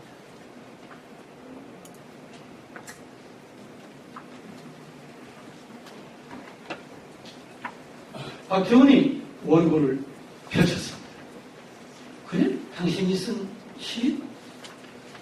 그러니까 제목이 오감도, 까마귀 오자를 쓴 오감도. 그래서 그리고 오감도 시 제1호, 그 다음 것은 오감도 시 제2호, 그 다음 것은 오감도 시 제3호. 도대체 시에다가 1, 2, 3호를 붙이는 자도 없었지만은 그렇게 해가지고 쭉 작품이 넘어가는데 너무너무 재밌는 겁니다. 그러니까 그래? 이게 당신이 정말 썼단 말이지.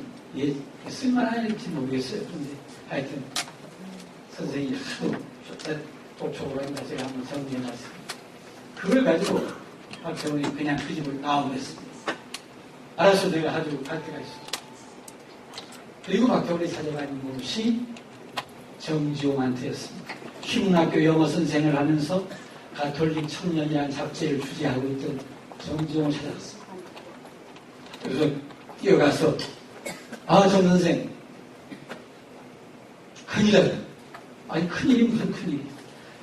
아니, 다방 제비다방의 사장 말이에요. 제비다방 사장이 무슨 일이 벌어졌어? 아니, 벌어지단 말이야. 그 사람이 시를 한 30편 썼다고 원고를 주는데 이게 걸작 같아요. 한번 좀 선생님 보십시오. 정지용은 1급의 시인이었기 때문에 이 시를 넘기면서 서면은 이 친구 봐라. 이야, 이 친구 봐라. 야, 이거 괴물인데? 이거 괴물이야. 그러면서 가세요. 그러는 겁니다. 어디 갑니까? 신문사로 가. 조선지는 중앙일보 가자. 거기다가 실은 특종이다. 같이 둘이서 조선중앙일보사로 뛰어갔습니다. 학예부장하라는 이태준을 불렀습니다. 여보, 당신 특종감이 하나 생겼어. 뭡니까? 그 제비다방의 사장 이상이라는 시인 말이야. 그 사람이 참 엄청난 작품을 하나 만들었는데 이거 두말할 것도 없이 학예부장 이름으로 당장 내일부터 신문에 실 수 없나? 그건 어렵지만 하여튼 그렇게 좀 훌륭한 거니까. 아니야, 한국 문단을 놀래킬 것 같아. 꼭 시통하라. 그리고서 원고 문체를 넘겨줬습니다. 간부에 의해서 이 원고를 실기로 결정해가지고 원고가 처음 신문에 발표된 것이 1934년 10월 24일 바로 학예면의 매 3날 여기에 조감도 231 해가지고 바로 뒤에 있는 이 작품이 그대로 실렸습니다.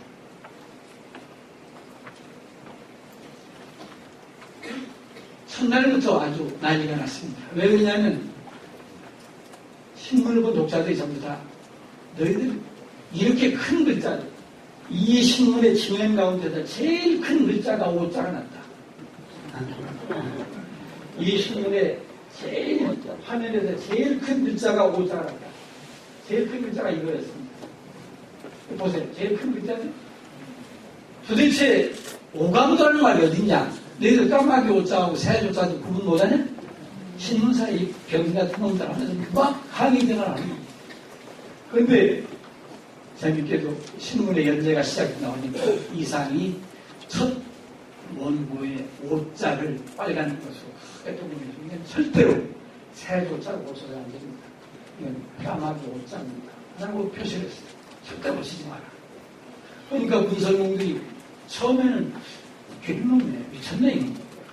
오감도할 말이 있어도 오감도할 말이 있어. 근데 빨간 노래 꼭 내놓고 고치지 말라니까 그대로 오자를 내보냈는데 시내에서 이 신문을 본 사람은 전부 다 학예면 맨 상단에 있는 가장 큰 글자가 틀렸다고 계속 전화를 합니다. 그러니까 신문사 편집부에서 아닙니다. 그게 시인이 오감도라고 써서 그냥 절대로 고치지 말라고 해서 새 조자가 아니라 까마귀 오자로 쓴 겁니다니까. 그런 미친놈, 오감도라는 말이 없느냐. 첫날부터 미친놈 소리가 나왔습니다.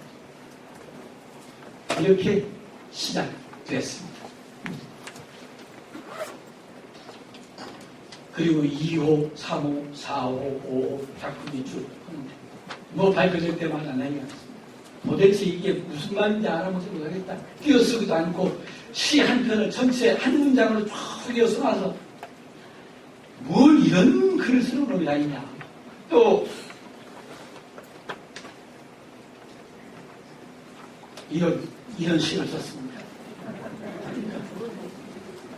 백 선생님 한번 읽어보실래요? 독자들 연구, 야, 이 작품 읽어봐. 이 미친놈이네. 이럴 수가 없어. 어? 이런 미친놈이 있어. 이상이라는 게 도대체 누군지 모르겠지만 이게 읽을 수 없어. 어떻게 여기 이하든지 1, 2, 3, 4, 5, 7, 8, 9, 1, 2, 3, 4, 5, 7, 8, 9 이게 무슨 소리야? 전부 다 그런 겁니다.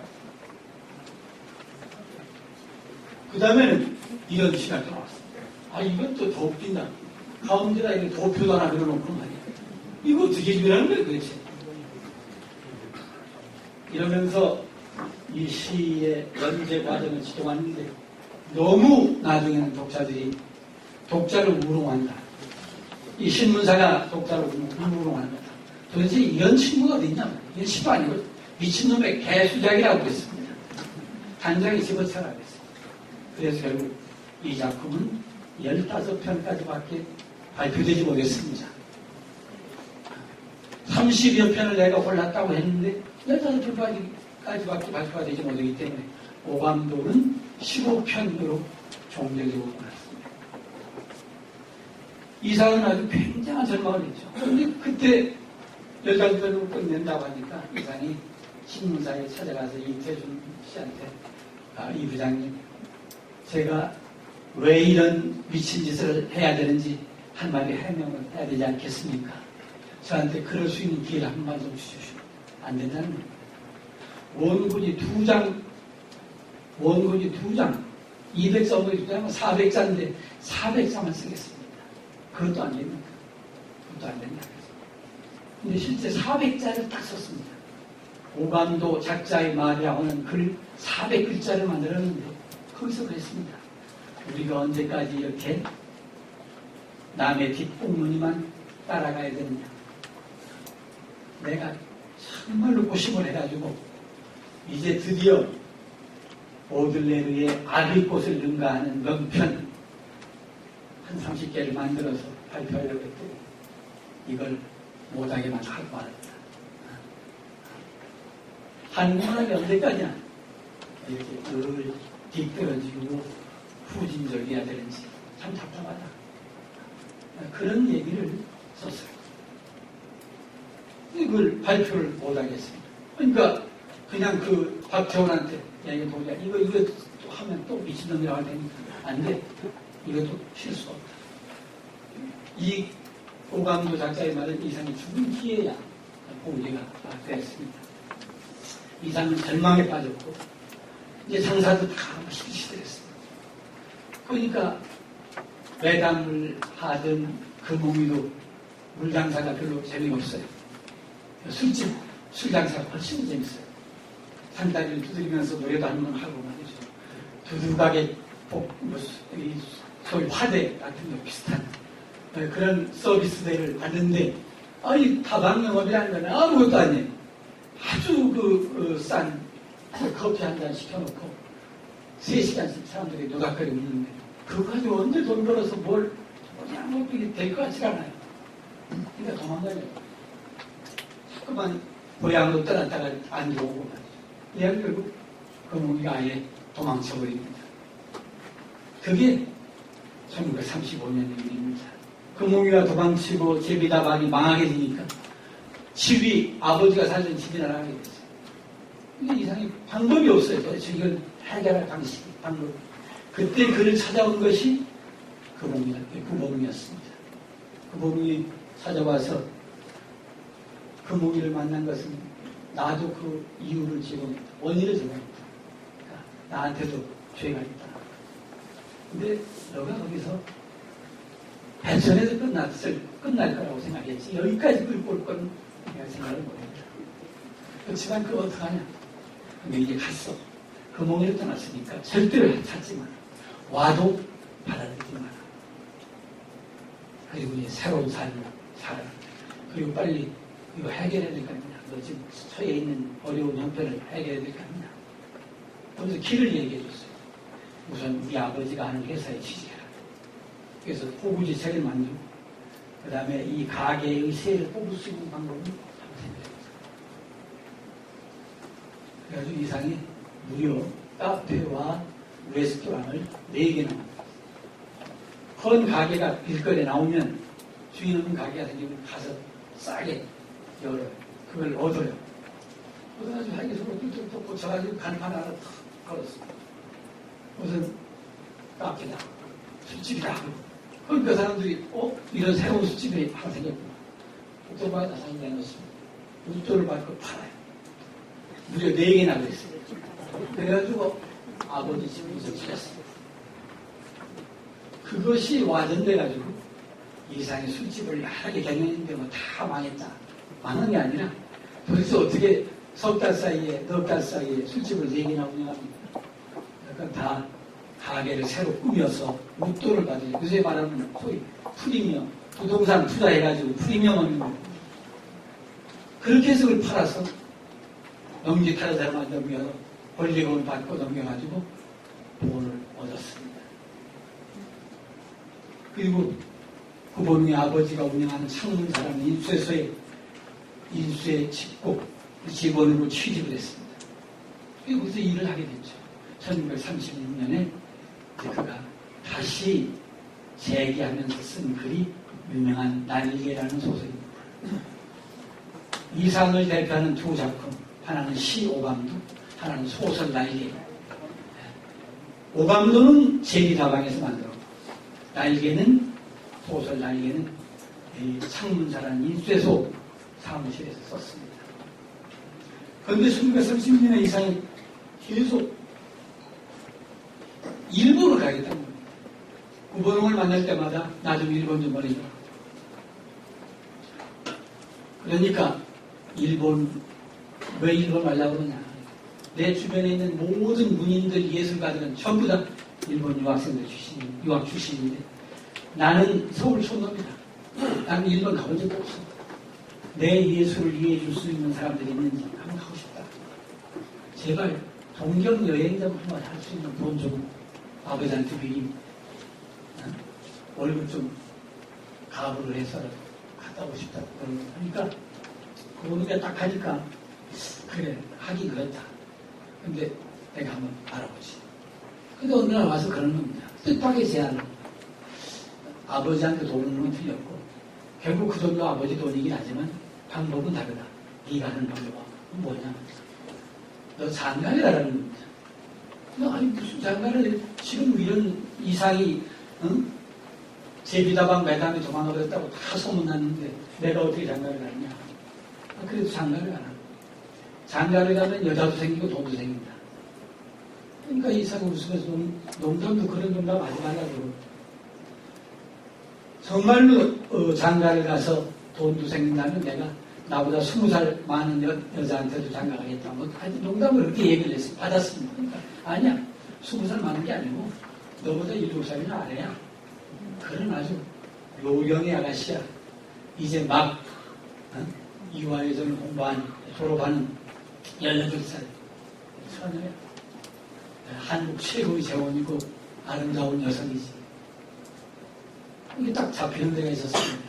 이상의 새어머니, 계모의 친정 여동생 중에 하나가 구본웅의 이 구본웅의 아버지가 돈을 가져가지고 공부를 시키는 처제가 새로운 부인의 친정 여동생이 있었는데 그가 이름이 변동님이라는 여성이었습니다.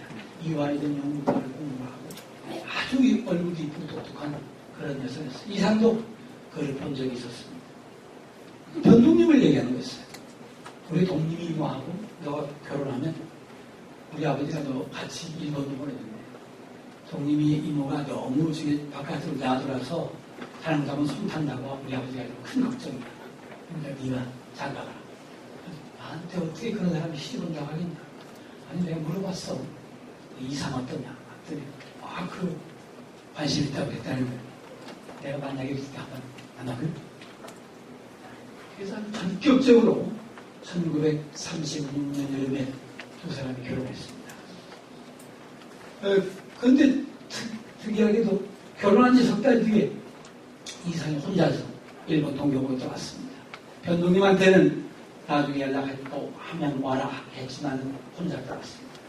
그리고 간다의 헌책방 거리 뒤쪽에 있는 하숙집, 지금 일본의 세인슈다이가쿠라고 하는 전수대학이라는 대학이 있는 캠퍼스 근처였는데 거기 하숙집에 하숙을 정했습니다.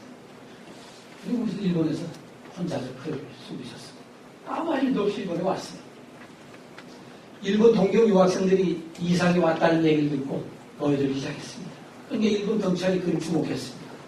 1927년 2월에 유학생 모임에 나가서 지금 일어나고 있는 전쟁, 만주에서 확산되기 시작한 이 동양의 전쟁이 앞으로 어떻게 될 건가 걱정스럽다는 얘기를 막 하는데 누가 뒤에서 이상이 어깨를 잡았습니다. 일본 고등부의 형사 2사람이 이상을 잡고 있었어. 그리고 일어나 당신 신분증을 보자. 그래 경찰서 가자. 그리고 경찰서로 끌려간 것이 마지막이었습니다. 1937년 2월 달에 경찰에 끌려가서 한 달이 넘도록 유치장에 갇혀 있었는데 나중에는 몸을 가누지도 못하고 그냥 엎드려서 세멘트 바닥에 피를 토하고 있었어요. 그러니까 일본 경찰이 올라가지고 저 생사람 잡겠구나 하니까 동경대학 부속동으로 그를 이감시켰습니다. 옮겼어요. 옮겼는데 3주 뒤에 병원에서 세상을 떠났습니다. 그게 1937년 4월 17일이었습니다. 이상은 그렇게 28살의 나이로 동경에서 죽었습니다. 이상이 남긴 문학 오감도 시간이 좀 지났습니다만 조금만 제가 설명을 하겠습니다. 오감도라는 작품이 도대체 왜 문제가 되는가 여러 가지 얘기를 할 수 있는데 가장 중요한 것은 앞에서도 이미 말씀드린 것처럼 한국 시가 지켜오던 전통을 완전히 뒤바꾸어 놨습니다. 이 시가 등장함으로써 한국 시의 지형이 확 바뀌었다. 왜 바뀌었는가? 그 이유를 제가 몇 가지만 언급을 해드리겠습니다. 첫째는 아까 제가 백승균 원장님께 이 시를 한번 읽어보시라고 했더니 웃으셨는데 사실 이 시는 읽는 시가 아니었습니다. 읽을 때는 반드시 소리 내서 읽을 때는 반드시 시가 구현하려는 리듬을 따라서 읽게 되어 있습니다. 그러니까 시의 음악적인 리듬이 굉장히 중요합니다. 근데 이 시는 그런 것을 전부 거부했습니다. 읽는 시가 아니었습니다. 그럼 읽는 시가 아니면 어떻게 하는 거예요, 도대체? 보는 시였습니다. 이 시는 그냥 눈으로 보는 시, 그걸 비주얼 포에트리라고 합니다.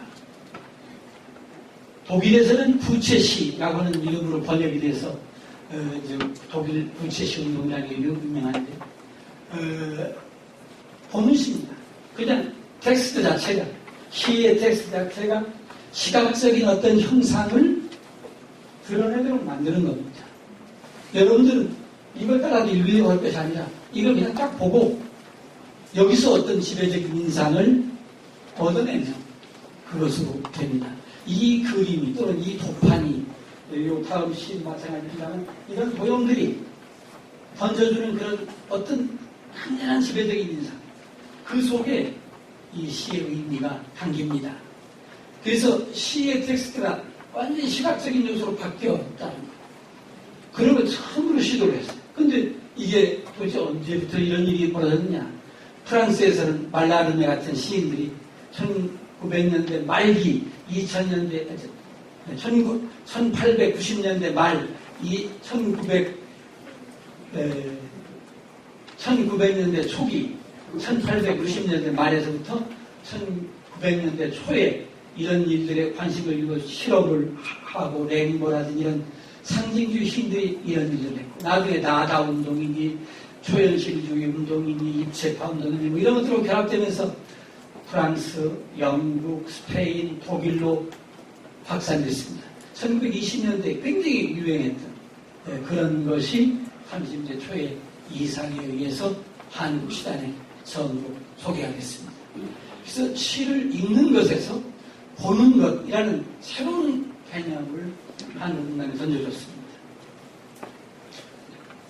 그러니까 음악적인 리듬이 중요한 게 아니라 시각적인 이미지가 시의 가장 중요한 구성 요소라는 것을 확인해 볼 수 있도록 그렇게 만들었습니다.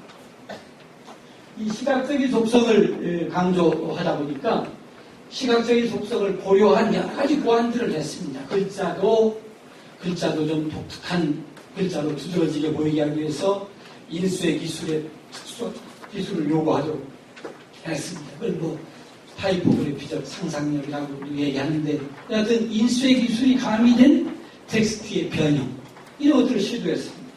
그리고 아주 재밌대고 제1의 아이가 무섭다고 그리고 제1의 아이가 해서 13인의 아이가 무섭다고 그리고까지 13줄이 나왔는데 이 13개의 문장이 전부 다 13글자로 되어 있습니다.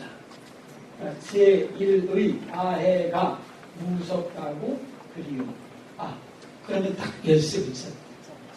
무엇 때문에 그랬는지 그런 것 때문에 사람들이 관심을 많이 기울였긴 했는데 여하튼 그런 시각적인 것을 배려해서 시행을 구분하고 배열하고 해서 시의 텍스트 자체가 물질적으로 인쇄되는 이 글자 자체가 물질적으로 어떤 이미지를 구현하는 수 있도록 만드는 그런 포물시의 개념을 처음으로 한국문당에 심었습니다. 이 시는 13이라는 숫자 때문에 굉장히 많은 사람들이 별합을 설명들을 다 했는데 가장 많은 사람들이 관심을 구렸던 것은 조선 13도다. 조선 13도에 살고 있는 조선인들이 이게 아이들이 일본인들이 앞집 밑에 살고 있으니까 무섭다고 한다. 그렇게 얘기해야 된다. 아니면 이렇게 얘기하는 것도 있습니다. 그런데 사실 저는 이 시가 보여주는 게 또 하나 중요한 변화가 있다는 것을 강조해주고 싶습니다. 사람이 사물을 본다는 것, 어떤 사물을 시적 대상으로 바라본다는 것은 무엇을 의미할까? 이제 그런 점입니다. 그런 것과 관련해서 사물을 보는 시각, 퍼스펙티브라고 하는데 이 시각이 어떤 식으로 변화를 일으키는지하는 점을 주목해 볼 필요가 있습니다.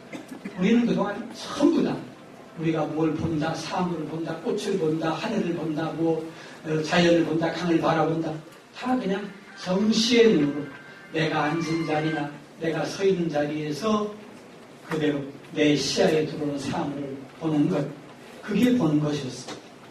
그런데 이 사는 전혀 다른 위치에서 볼 수 있는 가능성이 있다는 것을 처음으로 고안해냈습니다. 그게 뭐냐면 공중에서 지상을 내려다보는 거였습니다.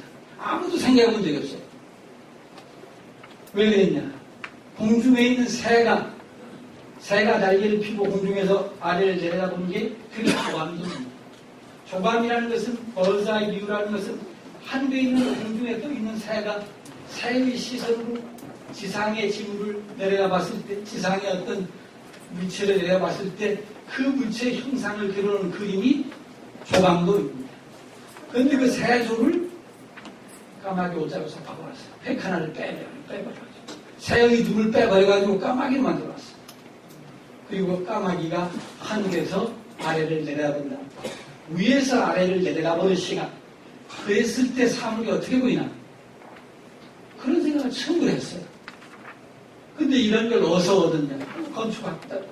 그러니까 별 가능했어요.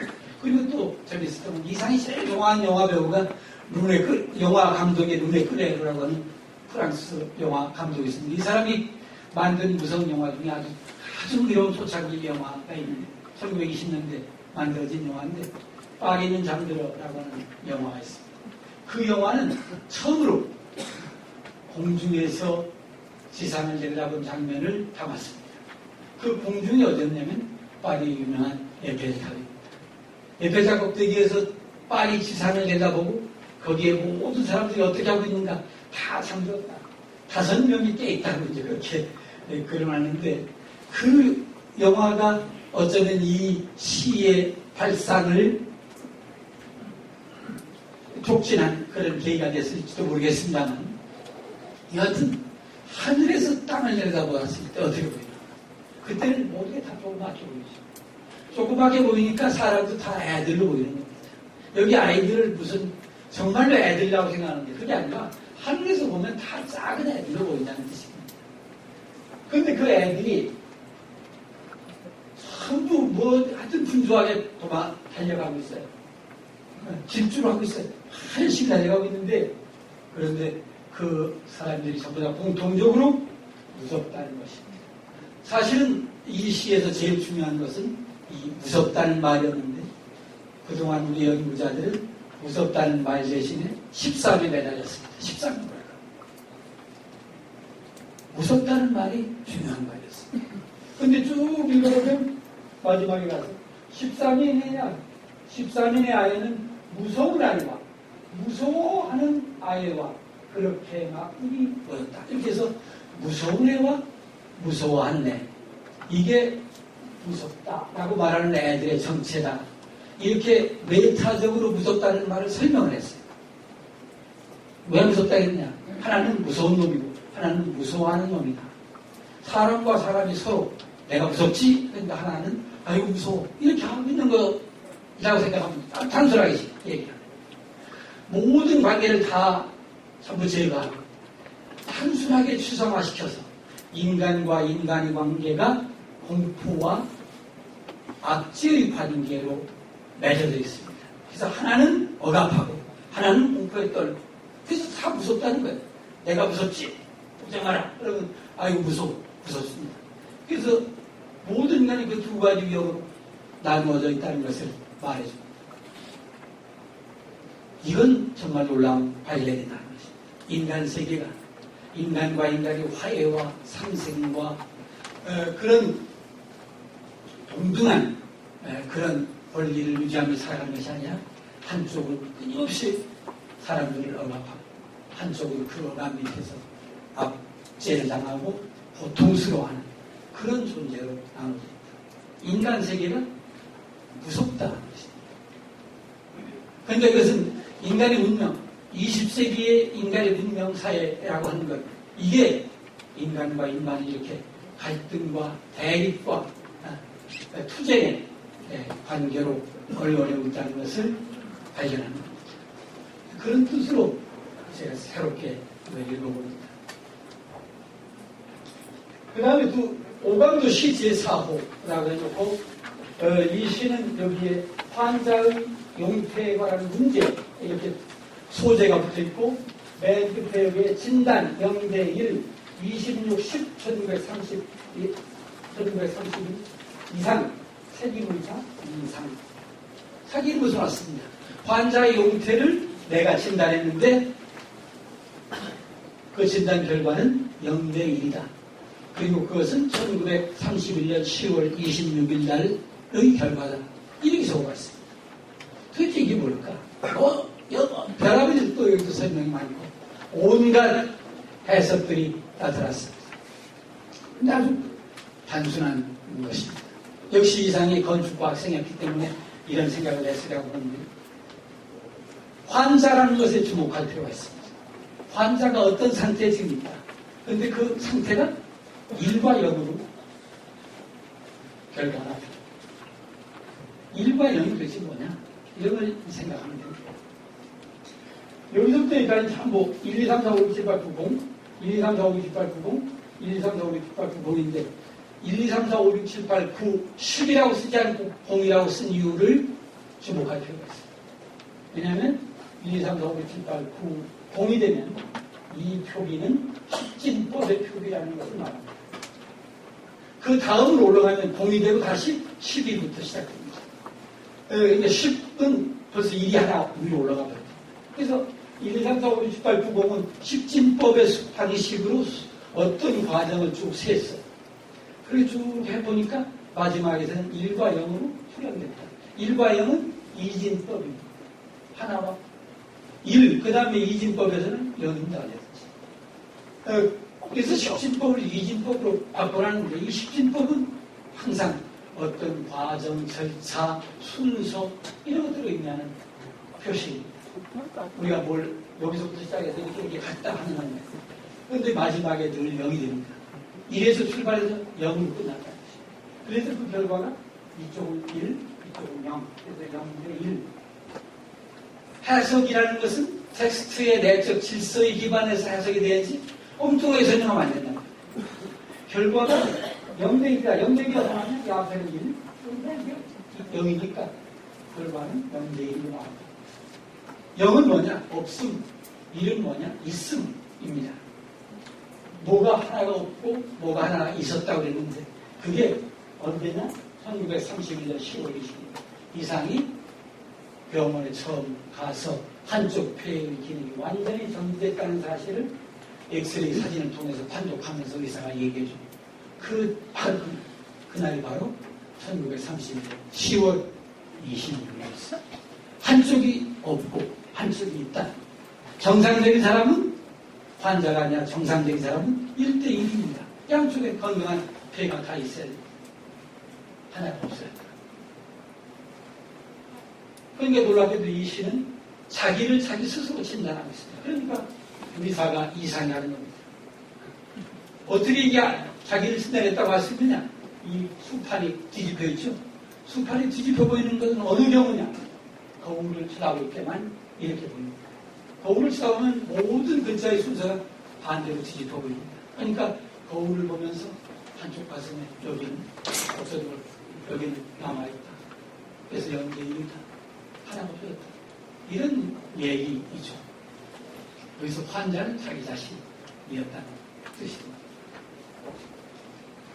제5호는 아주 더 비극적인 스토리가 담긴 스토리인데 이 그림 때문에 수많은 학자들이 여기에 매달려서 이 그림이 뭐냐 하는데 가장 설득력 있게 그동안 받아들였던 것은 이 그림이 여성의 자궁을 상징한다고 했습니다. 왜냐하면 가운데가 열려있고 안으로 들어가는 화살표가 되던데 이 화살표를 남성이라고 생각했어요. 그래서 섹스입니다. 사실 남성과 여성이 교접한 장면. 그리고 그건 뭘 의미냐면 새로운 생명을 탄생시킨다는 의미가 있다. 그래서 이걸 자궁이라고 생각했습니다. 그렇게 읽었습니다. 그런데 그렇게 읽으려면 사실은 이 시 전체의 문맥 속에서 이런 의미가 살아나야 됩니다. 한번 제가 읽어보겠습니다. 그 후에 좌우를 제거해버린 유일한 흔적이 있어서 그 뒤에는 아예 좌측, 우측이 다 제거된 그런 흔적이 생겨나서 익은 불서 목대 부도라 익은 불서 목대 부도 아주 굵게 이렇게 시에서 하는데 이 글은 이상이 만들어낸 한 구절이 아니고 장자의 산모편에 나오는 아주 특이한 글귀 하나를 따온 것이었습니다. 장자에서 이걸 따왔어요. 장자에서는 전혀 엉뚱한 의미였는데 여기서는 읽으면 좌우가 제거돼 버린 흔적이 하나 생겨서 익은 물속 날개가 큰데도 멀리 날아가지 못한다. 복대 부도 눈이 큰데도 제대로 살펴보고 꿰뚫어보지 못한다. 왜? 좌우가 제거돼 버려서 이런 뜻입니다. 좌우가 다 없어져서 이제 날개가 큰데도 멀리 날아갈 수가 없게 되고 눈이 큰데도 그걸 꿰뚫어보지 못했다는 것입니다.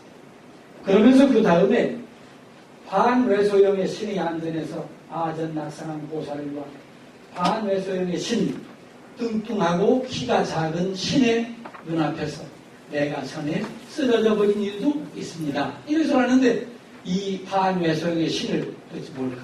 뚱뚱하고 키 작은 신이 뭐냐? 그러니까 온갖 신들을 다 불러 모았습니다.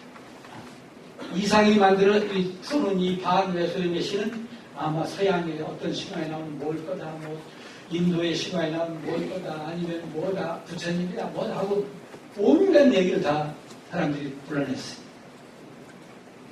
그리고 거기에 이런 도표를 그려놓고 그 도표 밑에 장부가 탄 것은 침수된 축사와 구별될 수 있다. 장부가 탔다. 오장육부가 다 타버렸어요. 그 모습이 마치 물에 담겨있는 침수된 축사의 모습과 구별되지 않는다. 이런 뜻입니다. 여기서 장부가 탄 것은 뭘 의미하느냐? 바로 이 앞에 있는 이 그림과 연결돼서 읽어야 된다는 뜻입니다. 이게 뭘 의미하느냐? 저는 이것을 엑스레이 사진을 추상화한 도형이라고 설명을 했습니다. 반외소형의 신은 뚱뚱하고 키가 작은 일본인 의사였습니다. 의사가 너는 죽었다, 죽는다 하니까 신이랑 마찬가지입니다. 그 사람이 그런 얘기를 했을 때 내가 그냥 쓰러져 버렸답니다. 그리고 이 그림을 보세요. 이 그림을 보세요. 장부가 다 타버려서 아무것도 없습니다. 남아있는 것은 물에 잠겨버린 축사의 울타리처럼 윤곽만 희미하게 보입니다. 여기 나타나는 것이 폐가 이렇게 끊어져 있어야 됩니다. 엑스레이 사진이라고는 처음 본 놀라운 그런 그림. 그 사진의 화면을 보면서 이상은 내 창부가 다 타버렸다. 훼손된 자기 육체는 그렇게 얘기합니다. 내 눈이 큰데도 나는 그걸 몰랐다. 안을 들여다볼 수가 없습니다. 이제 내가 가지고 있던 원대한 꿈과 이상은 다 무너졌다. 날개가 큰데도 이제 멀리 날아갈 수가 없겠다. 이렇게 처절하게 얘기하고 있었죠. 그걸 남자의 섹스라고 하고 설명해놨으니까 전혀 무관방향으로 이 시를 읽은 결과가 만들어지고 말았다는 것입니다. 이상은 이렇게 자기 자신에게 몰리겠습니다. 이상문학이 오감도가 보여주는 또 하나의 새로운 건 뭐였냐면 시적 대상이 밖에 있지 않고 자기 자신이 있다는 것이죠.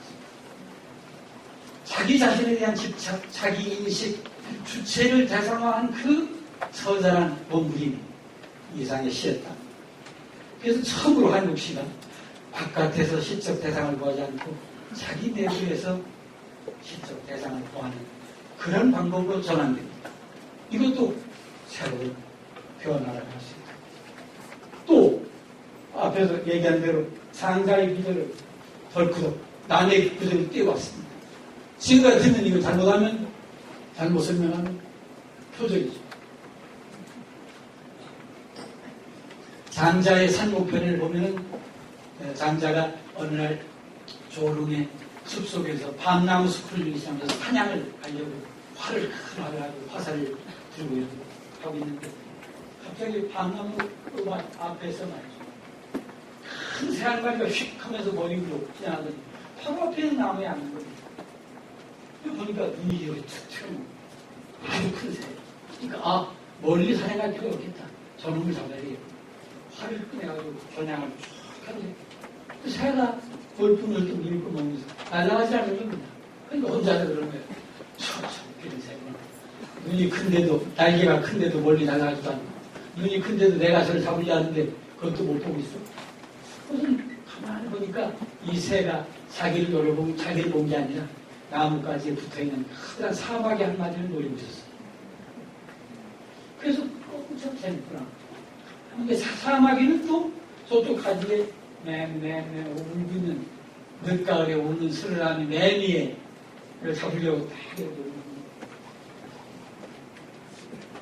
먹이 사슬이 그렇게 연결됐습니다. 사람은 새를 잡으려고 했고 새는 사마귀를 잡으려고 사마귀라는 매를 잡으려고 올라오니까 참 세상이 이상한 게 참 재밌습니다.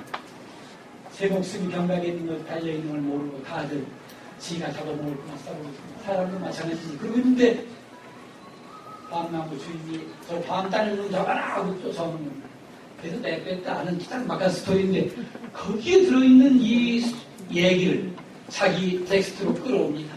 끌어와서 전혀 다른 의미로 바꿔버렸어요. 날개가 크다는 것을 새에 비유해서 얘기했었는데 여기서는 자기 자신, 내가 큰 뜻을 품고 문학을 하고 예술을 하려고 생각을 했었는데 화가가 되고 싶었는데 이제는 멀리 날아갈 수가 없다. 이상이 다 꺾였다.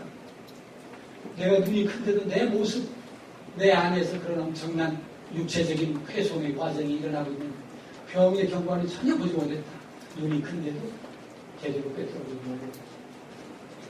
그렇게 스스로 반문하도록 만드는 그런 재문맥화의 과정에서 새로운 의미로 바꾸는 그것을 패러디라고 하는데 이 놀라운 패러디의 기법을 이 시에서 표현하고 있었던 것입니다. 그게 이상의 오감이었습니다. 오감도 15편을 내고 나서 내가 다 설명을 못하니까 여기서 이제 끝을 내야 될 것 같은데 오감도 15편을 발표하고 난 뒤에 이상은 일본으로 건너가서 그렇게 죽어버렸기 때문에 분명히 30편이라는 30여 편의 시를 골랐다고 그러는데 나머지가 도대체 어디 있었습니까? 어디가 가더니 근데 아무도 그것에 대해서 의심하지 않았습니다. 그냥 의뢰인 오감도는 15편이고 박태원의 30편 내가 2000편 중에 30편을 골랐습니다. 30편 정도를 골랐습니다 하고 썼는데 그 원고를 신문사에 갖다 줬는데 15편밖에 발표가 되지 않았다면 나머지 15편 이상 작품이 남아있을 텐데 그건 어디로 갔을까? 제가 올해가 오감도가 탄생된 지가 80년이 된 대학생들이 그런 새로운 질문을 해놓고 이상의 시들을 다시 정밀하게 점검을 해보니까 이상이 일본으로 건너기 전에 두 편의 연작시를 또 발표를 했어요. 하나는 역단이라는 제목으로 5편, 하나는 의독이라는 제목으로 7편, 12편. 그래가지고 총 17편을 발표를 했어요. 그래놓고서 바로 의독이라는 작품 17편이 연재가 끝나자마자 일본으로 떠났어요. 그가 왜 그렇게 했을까? 오감도를 마무리 짓겠다는 생각, 오감도를 독자의 품으로 돌려주겠다는 그런 의도가 있었던 게 아닌가, 그런 생각을 했어요. 올해 오감도의 탄생이라는 책을 다시 만들면서 그 17편을 오감도의 뒤에 넣어서 같이 읽어보는 것이 이상의 시를 새롭게 이해할 수 있는 기회일 것 같다. 이런 결론에 이르게 됐습니다. 아주 바쁘게 제가 빡 떠들었는데 여러분들이 이상락의 특징을 이해하는데 좀 도움이 됐습니다. 그런 생각이 있습니다. 제 강의를 마치겠습니다.